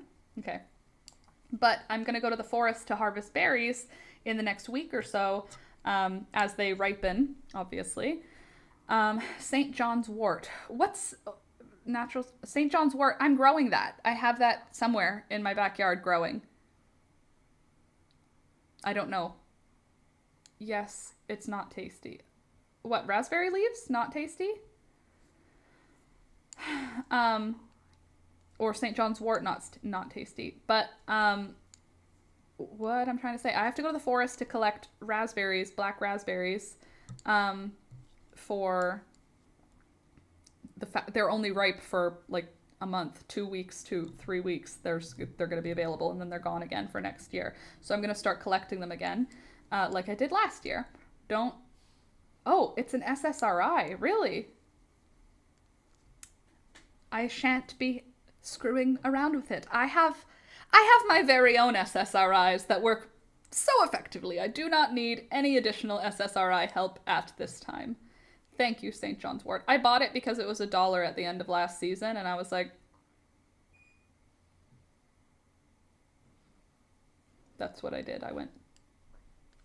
Also, raspberry leaves, not good. Not tasty, but I thought they're good for things. I thought they're useful. Like, I thought they have good qualities for tea, because people use them in tea. People recommend them for things, too, like for pregnant people. No? Anyway, there's lots of black raspberry plants, so I can collect raspberry leaves, if it's a useful thing in tea. Yep, that's why herbal stands are like, St. John's wort cured my depression, and I'm like, did you consult your doctor? Because OMG. Did you just start eating it? Like, what do you mean? Thank you. No. Appreciate it. I appreciate you. Thanks for sure. Thanks. One of these bouquets is for you, darling. Yeah. To bring down to your office. So that when you're working, you can remember how beautiful it is outside. Can you tell he's tired? Yes, they do. That's why I have a box of not tasty tea. Oh, very good. They sell tablet supplements. Great. That's super. That's not super. Raspberry Leaves isn't on WebMD. I'm bothered. Ooh, so it's old wives' tales. Not that that makes it untrue. I'm just saying. Lol, I was like, yup, I'm on enough of those already. Yeah, I don't need any additional SSRIs.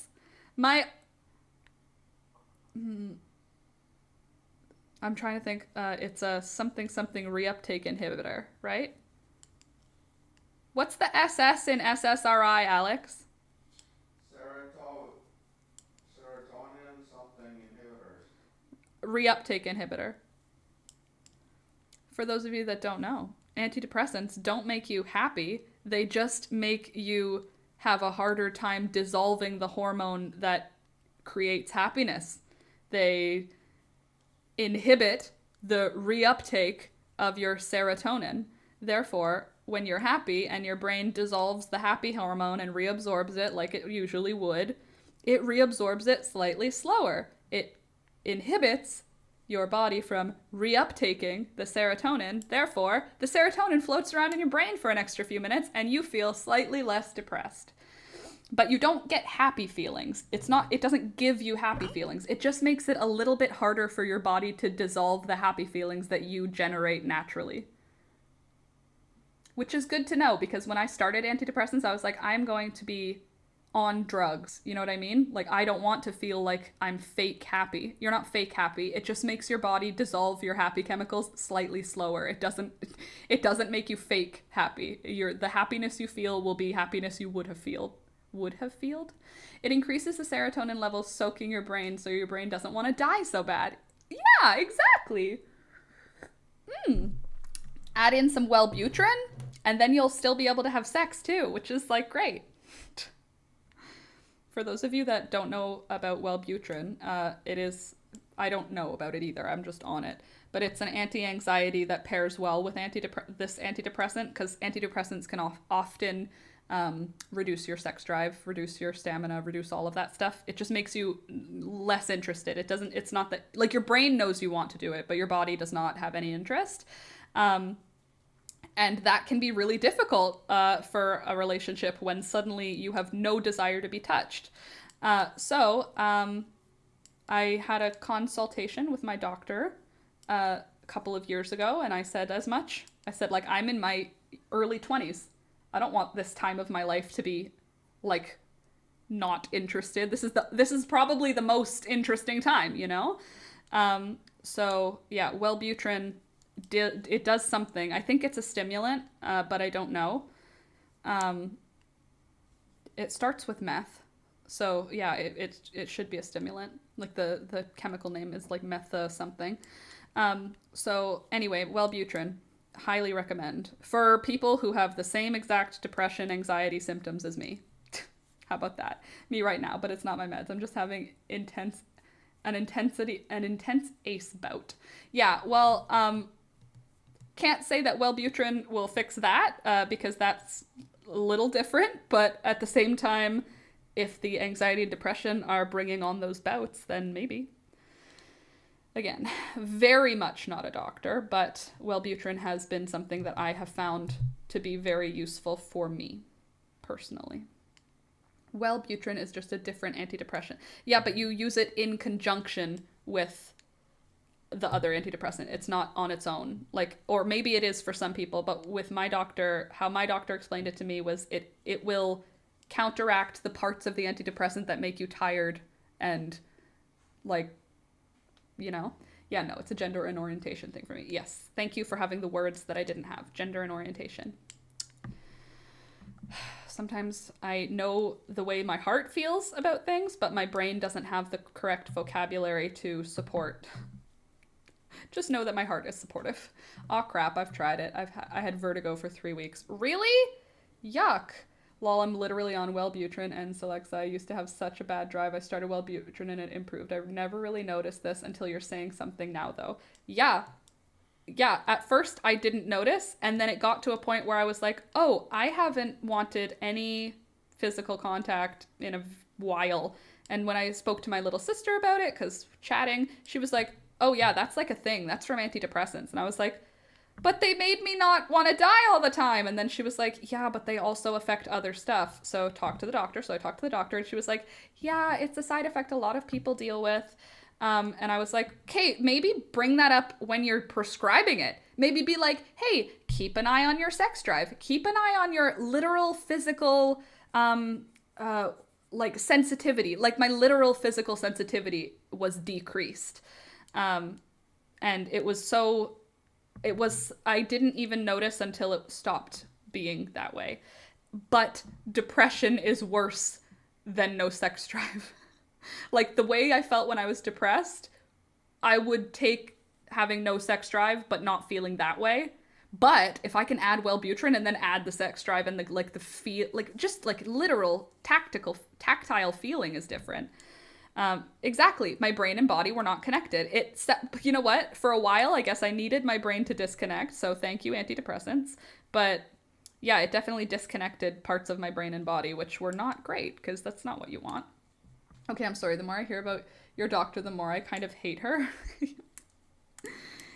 Yeah, the more I tell you stories about her, the more I realize that that's not how everyone's doctor is. So it's fine. It's fine. We'll get a new doctor. Like, I'm not gonna bring my children to her. You know what I'm saying? I'm definitely gonna look for somebody who listens well. To be fair, though, she does remember everything that she's done. Like, she remembers the stuff we've gone through. Sigh, I don't have a solution. I'm sorry, Frida. I want it, but my brain and body don't connect. Yeah. It's a booster for an antidepressant, but won't work without it unless you're trying to quit smoking. What the frick? Quit smoking? Well, I'm not trying to quit smoking, but it is working as the way that it's supposed to work for me. So thank you, Wellbutrin, for helping me make my antidepressants work for me. I feel like I've gotten my meds fully sorted. Now I'm like not organized. Now I'm like more organized as far as mental health wise. I feel like I haven't felt, I'm not going to say it. Knock on wood, everything's been pretty okay for a little while. It's not fine. Good she remembers, but you deserve better care. Well, eventually I will get better care once we are, I don't even know, like when I have the spoons to look for a new doctor. Having a doctor that will get you in for an appointment and prescribe you medicine is something I'm not quite ready to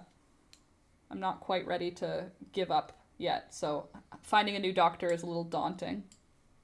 It's coming along really well, isn't it? It's going to be really pretty. And there's still so much yarn left. Look how much yarn. That's only like half the yarn I've used so far. I bet it'll probably get a little bigger. I was prescribed it separately, but they overlapped for a few weeks. It's still vertigo. So I understand having to change doctors is literally traumatizing. Yeah, it's like having to change therapists. Except worse, I think, actually, because when you change therapists, you've at least gotten used to talking to a stranger about your deep and dark secret things. But like, family doctor, you have to be like, no, I'm not allergic to anything. I'm just sensitive to chlorine. Ugh, I don't want to do another blood test. I don't want to do a new doctor, basically, is what I'm getting at. So, yeah. What was I was trying to say something before we talked about antidepressant stuff.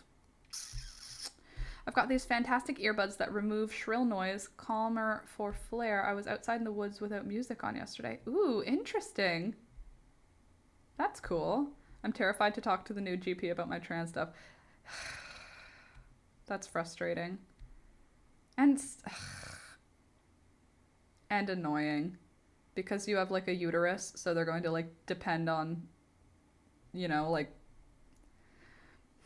the way that the doctor did for me when I don't have the same issues, obviously, but the way that it's like, if you have any reproductive organs, they must be used. So we will not discuss any way in which you will not use them. Okay, like calm down, doctors. I had a great person and she moved. I'm sorry. Well, I hope that your new one, when you do decide to open up to them, is useful. Canada, free medical care doesn't mean good medical care. Yes, we don't always have a choice. Here, if you already have a family doctor, you can't just get a new one. Oh, we can't? I can't just quit and get a new one? See how long it's been that I've been with this doctor? I don't even know what to do. I know that I have a dentist and I'm going to get a different dentist because my dentist currently is way too far away. Sid Crappy, they should make you feel comfortable to talk about anything. Yeah. I don't know, my doctor doesn't make us feel comfortable to talk about everything. She's like very anti-pot, which is a little bit, it's like hard to deal with because I'm not anti-pot. So talking to her and having her be like, do you smoke pot? And then being like, not really. And her be like once a week or like never. You know it can cause mental issues. You know it can affect your depression. You know it's making your ADHD worse. It can ruin your short-term memory. And I'm like, woman, I know all this stuff. Thank you. I appreciate your help, but also didn't ask for this feedback. Thank you. So now it's just not something that I discuss with her ever. I would love to just discuss openly everything, but some things it's like her personal opinion. I can feel it in that. So I don't like it. What can you do? You can get a new doctor. Maybe I might be able to get a new doctor. And also she does good care when I need something, when I know what I need. When I don't know what I need, the benefit of this doctor is she will always forward you to another doctor, which is good. It's my antidepressive. Thank you. Oh, good.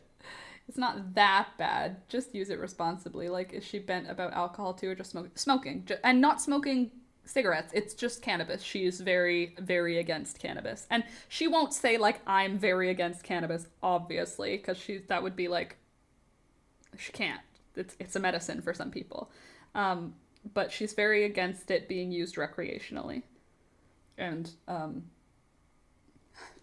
I don't feel that way. Hello everyone. I am very late. Is it a doggy dog typing? Because when I read that, hello, am very late. It's a puppy dog typing. Like, yikes. Yes, I can't in New Brunswick because we're short on doctors already. That's great.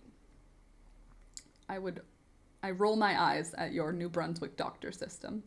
My doctor is totally cool with me smoking daily and prescribe my meds with that in consideration. It's legal and can also be used medically. Yeah, that doesn't seem to matter to my doctor, that it is legal and can be used medically.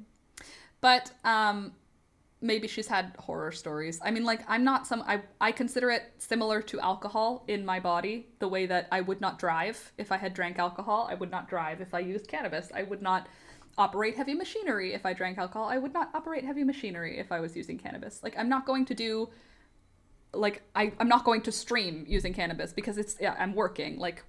I can't, for me, it's an outside of, I don't drink alcohol typically. So it's outside of my normal, you know? Does that make sense? I think you know what I mean. I feel like I've never told you guys this stuff before. Don't judge me. I'm putting this down, but I'm not done drinking it yet, so I'm not putting it down. My flowers V, can I just show you what I picked today and yesterday? Look at this. Look at all my zinnias and my lilies and my more zinnias, and look at my 3 calendula flowers down over here. I'm very proud of my flowers. Oh, I got myself a cute little apothecary bottles for dried herbs I use at my altar. Early birthday gift to myself. Well, happy almost birthday. And in addition to that, little apothecary. Oh, right. For you, Frida, it's still illegal where you are. Apothecary bottles for herbs near the altar. That sounds cool. I just have like jars, like actual jars full of herbs in my midst. I wish you could smell it because it smells so good. I just like do that and the whole room smells amazing. Oh god, I love rosemary. It smells like Christmas trees. I just want to make like meat. When I smell rosemary, I'm like, I want meat and potatoes. I love rosemary. We got some in at work that look like sea glass. Oh cool, that's awesome. It makes me feel like I'm dying. Rebecca, I know many people who are close to me and dear to me who feel exactly the same way. It brings fear of death. And I am not someone who would ever go in public in that state for the same reason. It would not be something that would work out well for me. It is something that I very much need to be in a safe place with safe people in a calm environment. Not like a party, not like out on a Canada Day parade or whatever. Speaking of which, Canada Day is cancelled. At least for this year. No Canada Day. No celebration. It's not a celebratory Canada Day. There were far too many horrendous things discovered this year for there to be a Canada Day. So if you're Canadian, you can be grateful for the good things that you have because you live here, while accepting that celebrating Canada doesn't really make sense this year. It doesn't really make sense. There's a lot of pain that a lot of Canadians are feeling, and celebrating the birth of Canada is kind of celebrating the beginning of the end for those groups, and therefore, friends, Canadian friends, perhaps use Canada Day, as I plan to, as a reading day. I have booked it off for myself. I've opened up the day. I'm going to be vlogging all day tomorrow and reading. When I'm not filming, I'm going to be reading. I've got a list of things. Maybe I'll post them in the Discord. For those of you that are like, what is this girl talking about? The residential schools in Canada, trigger warning if you don't want to have any discussions about residential schools, because it's very triggering and very upsetting. Residential schools in Canada were a thing for a really long time, like some ridiculous amount of time.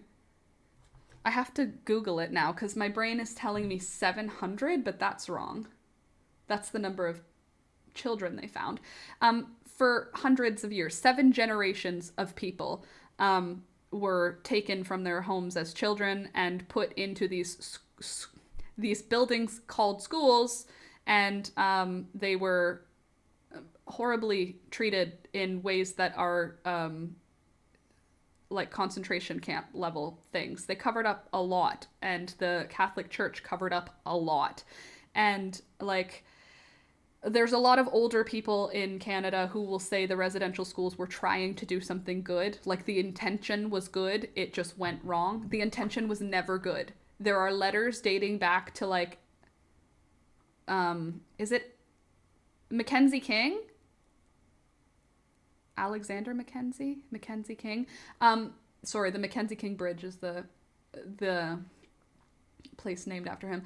They're letters, like letters from people who were high up in Canada's government, back and forth to one another, saying, do whatever you have to do. Like, they were aware that awful treatment of children, these were children as young as 2 years old, and they found in one school like 750 unmarked graves with children as young as 2 years old. There is no reason that like, not all of them were from sickness. Maybe a few of them passed away from illness. That's likely, probably happened in those times. But 750 in one school. And there's hundreds of residential schools in Canada where they were abducting Indigenous children, threatening Indigenous parents with taking their children away permanently if they weren't allowed to go to these residential schools. They would go to these residential schools. They were not allowed to speak their Indigenous languages, perform any of their Indigenous rituals, or learn anything about their Indigenous culture. And then they were sent back home to their parents, and now they couldn't understand their grandparents anymore. Their parents didn't have the same culture as them because they had it literally beaten out of them. Some of them came home without their siblings because their siblings had died in these schools. It's like a really, really bad tragedy that isn't taught in school, that I didn't learn about until university. I was in university in my 20s when I learned about this deeply, and it's very dark. It's a very dark part of Canada's history that only stopped in like the 90s. It was still happening. They were still sterilizing Indigenous women in the 70s and 80s. Like, the last Indigenous woman sterilized, it's still happening to this day, but it's obviously happening in like a more underground looking way. But it's very shady. The Canadian government has been really bad to the Indigenous folks of Canada who were here first and who were tending the land and were living a normal life. And I recognize that I didn't do the things that happened, but I am profiting off of the fact that they happened. Do you know what I mean? So I recognize that I need to read. There is nothing that I don't have to ask an Indigenous person to tell me what to do. I don't have to ask an Indigenous person to teach me. It's not their job. They're literally suffering right now. Huge communities of people are suffering, finding out that now everyone knows what they already knew, because they've been saying it for years. Murdered and missing Indigenous women, the children of the residential schools, this is known. But now it's being accepted publicly by Canada, and Canada's recognizing it, and they're putting money towards finding all of these other schools. So there's hundreds of schools that will be investigated in Canada. They're called schools. Really, they're like internment camp prisons. They weren't teachers. They were nuns and priests. Like, it wasn't meant for, it wasn't a good place. There was nothing good there. So these buildings that still exist, they will be for sure doing excavations around them, looking for unmarked graves. So considering that in just 2 schools that have been gone through, they've found over 1,000 unmarked children's graves. Like, the specifics of it is important. They were all children. Not that any life is worth more. Like, of course, if an adult had been killed, it's also awful. But I'm saying this was just kids. These had done nothing wrong. They were innocent. Full innocence. Children from ages 2 to 15. Like, they were children.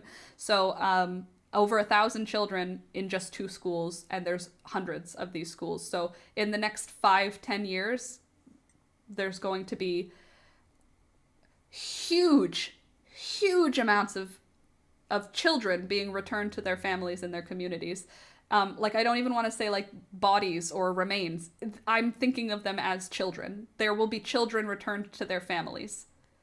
Thousands. There will be thousands. Alex and I were doing the math, and it was like there could be 100,000 children who died and no one said anything. Obviously, lots of people said lots of things. Nobody has accepted it publicly. The general Canadian conversation right now includes the Indigenous people and the residential schools, which is new. Canada didn't, the CBC radio didn't talk about it openly and things. So, yeah, after stealing their culture, language, land, and families, they also killed their children. So now there is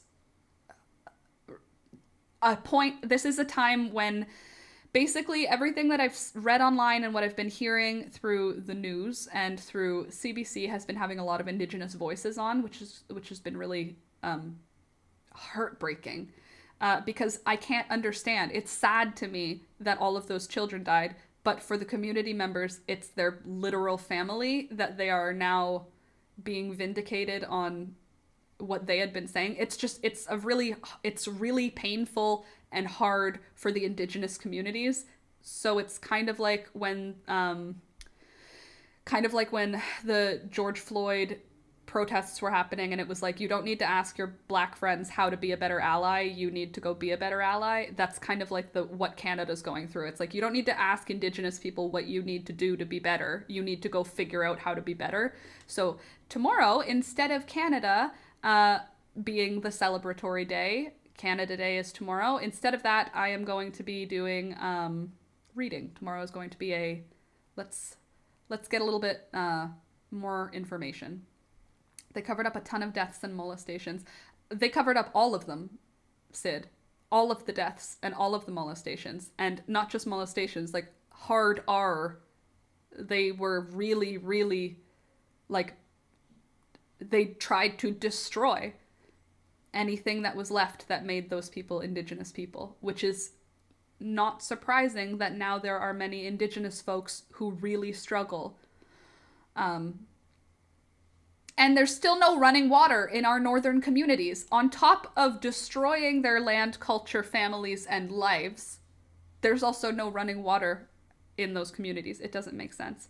All the way up to the 90s, that's another type of evil. Well, up to the 90s, there were forced sterilizations. Now what they do is, what's it called when you are, like, pressuring someone? There's another word for it, but pressured forced sterilizations. Like, people who are trying to get into a rehab. It might be something that would give them a better chance of getting into that rehab. Or someone who's delivering a baby might, coercion. Someone who's delivering a baby might be convinced that, oh, since they're getting a C-section, it's a good time to also get a hysterectomy. Like, things that are not something that you would ever say to a employed 25-year-old white woman. They're saying this to an Indigenous woman. Like, they wouldn't, if I came in 9 months pregnant, they wouldn't offer me a hysterectomy at the same time. That doesn't make sense. You can't do genocide anymore. That's not okay. It's not allowed. Please stop. Please stop. And it's like, yeah, dude, genocide is bad. You're not allowed to do it. Yes, it's a no-no. It's a big no-no. And also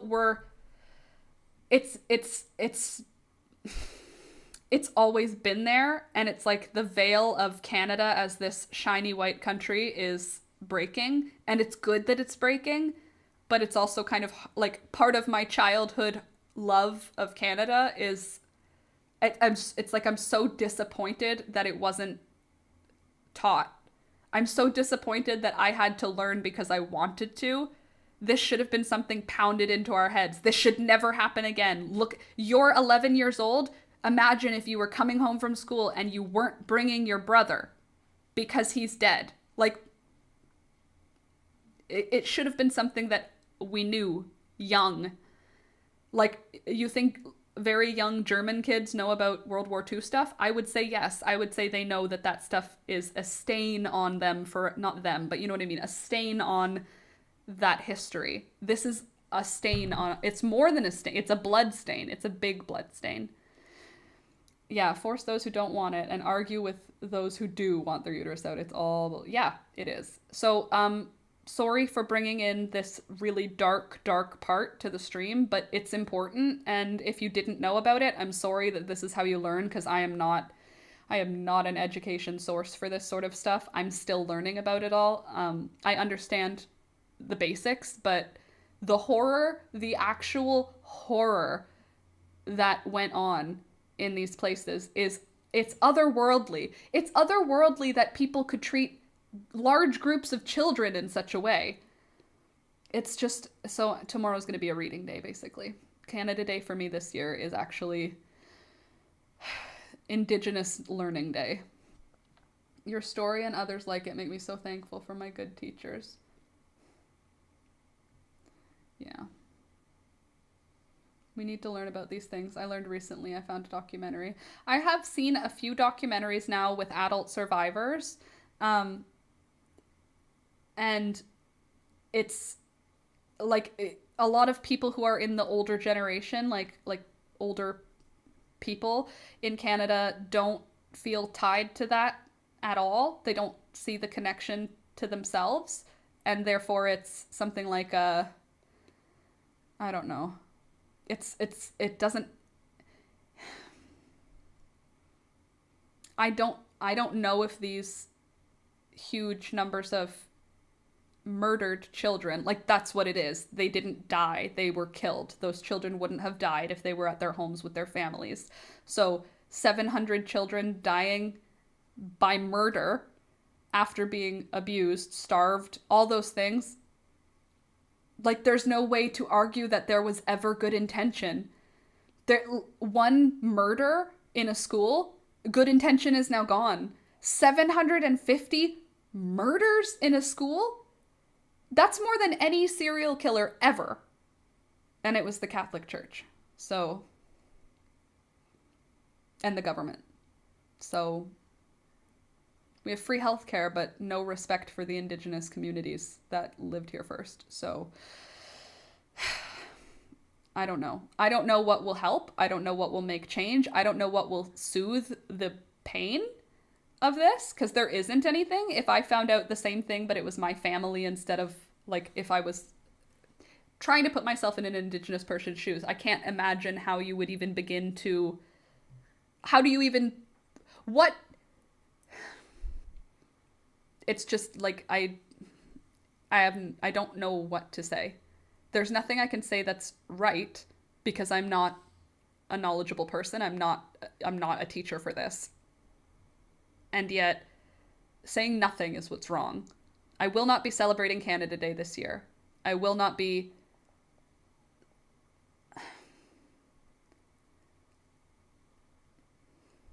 I don't think that there's anything to celebrate this year. That's how I feel. Sweden has Indigenous people too. Everywhere. Every country has Indigenous people, because there were always people there first. Literally every single place where there's white people, there's Indigenous people too. Anywhere where there's somebody who's, yeah, there's always going to be Indigenous people there. It's the history, though. Don't feel bad for sharing. I had no idea that this went on. Right? Because it's not public knowledge. Like, why is it not a public thing? That doesn't make any sense. Way in the north, living off reindeer keeping mostly, still fighting for the land the reindeers need to live on. Well, Europe is different. Okay, well, yeah, but like... But also, there is a lot of Indigenous folks all over the world. Indigenous to their area. And usually it's the people who come from elsewhere who make it not as great as it was for them. But anyway, if you guys do pray, maybe tomorrow, pray for all of the people who are hurting because of this, because tomorrow is going to be a painful day for them, because it is Canada Day. People are celebrating the creation of Canada. But that's also the beginning of an awful, awful time for a huge group of people. So if you are someone who prays, Maybe tomorrow send a little prayer to the Indigenous folks of Canada who could use a little bit of light in their direction. And also, if you're not someone who prays, but you're someone who sends good vibes, maybe send some good vibes out into the world with the intention of having them land on someone who is hurting from this. Because there are so many people who are hurting, even if it could just help one person. There's so many people hurting. Sometimes Indigenous groups are also white, but they're usually still abused into converting by Christians that colonize the region. In general, I mean like white Christian people. Just like that's, yes, obviously Indigenous folks can be all shades, depending how close to the equator the Indigenous folks are. That will change the color of everyone's skin.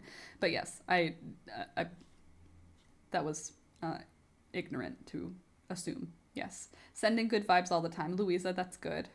I look at the 4th of July and Thanksgiving here as Indigenous Peoples Days.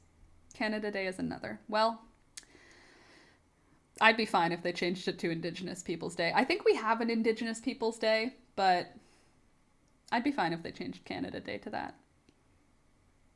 I don't know. It's rough. This is not a good time for a lot of people.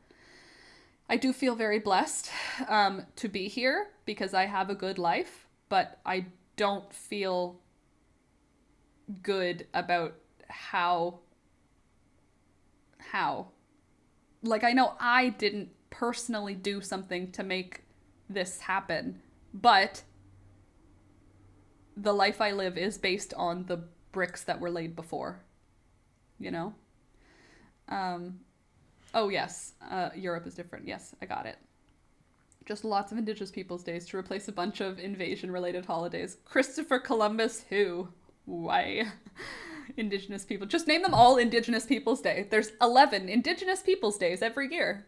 Every month there's an Indigenous Peoples Day. Just so you remember, every month there were Indigenous peoples where you live. Oh, another thing I wanted to look up is where I live, what land I'm on. Because that was one of the things in a reconciliation document that Canada put together. There's a truth and reconciliation situation going on in Canada where it's like they said sorry for the murdered and missing Indigenous women. And they said sorry for not doing anything about it sooner, basically. But in that Truth and Reconciliation document, some of the recommendations for allies, one of them was acknowledge the land that you live on. So I have to find out what group occupies this land and what this land is called. Where do I live? Actually, the place that I live, what is it called? Because it's not just called what I call it. So that's one of the things I'm kind of interested to do. Everywhere that I've lived, I'm going to go back through all of the places I've lived and find out whose land I was on.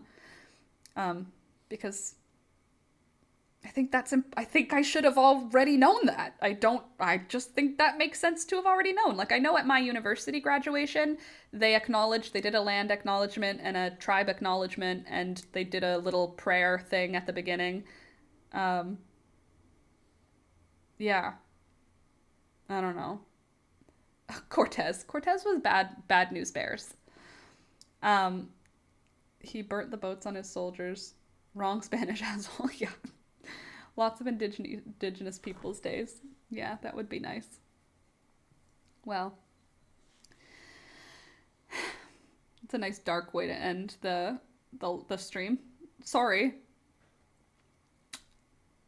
Canada's not doing great. But I'm fully vaccinated, so that's good. And my calendula is blooming, so that's good. I'm sorry, I don't know how to switch topics, and I don't really think I want to. I think this is a good place to end the vlog, because how do you switch away from this? Basically, I feel a little heavy from it, that's all. It's heavy, and I don't want to be part of the problem. So I will endeavor to make... I will make efforts to not be part of the problem, you know? How was your second shot? It was fine, Sid. I had like a bit of a sore arm for like a couple hours. I had a needle in my arm, so obviously there was like a bit of a sore arm. Like when people are like, soreness around the site of the injection, and I'm like, there was a piece of metal that went into your arm. Of course there's going to be soreness, but nothing major. Nothing exciting. It is okay. I live on farmland. Check Indigenous Tribes website. They have lots of information on there. I'm in the Potawatomi area. Oh, cool, Alexis. I will have a look. Indigenous Tribes website. I think Canada, like the government, has a website now that's run by Indigenous folks that it's like an interactive map is available. But I'll check it out. Thank you, Alexis. Potawatomi. So pretty. Such a pretty name. Pretty word. Unicorns and puppies. Agreed. I'm here, still lurking. Well, I'm about to head out because I have to go feed my chickens and I have to go start my day. Essentially, it's 10:30 now, so I'm gonna head out. I hope you guys had a good time today here. I know the last conversation is heavy. Maybe it will make you want to find an audiobook or something to listen to about the Indigenous folks of Canada and the horrors they underwent. And or you could learn about the Indigenous peoples of Canada and the beautiful culture that they have and are trying to reignite, including languages that were dead that are being relearned by the younger generation, which is kind of beautiful and heartbreaking and beautiful. So maybe do that. And if you have someone in your family that doesn't believe in some of this stuff, maybe talk to them about it tomorrow. Maybe that's an idea. Talk to your family members that'll be difficult to talk to about this conversation. Maybe tomorrow's a good day for that. Okay, I love you guys. Thank you so much for coming. Have a good rest of your day. Thank you to my patrons. Really appreciate. So thank you so much for supporting me on Patreon, and I will see you on Friday. Have a good rest of your day.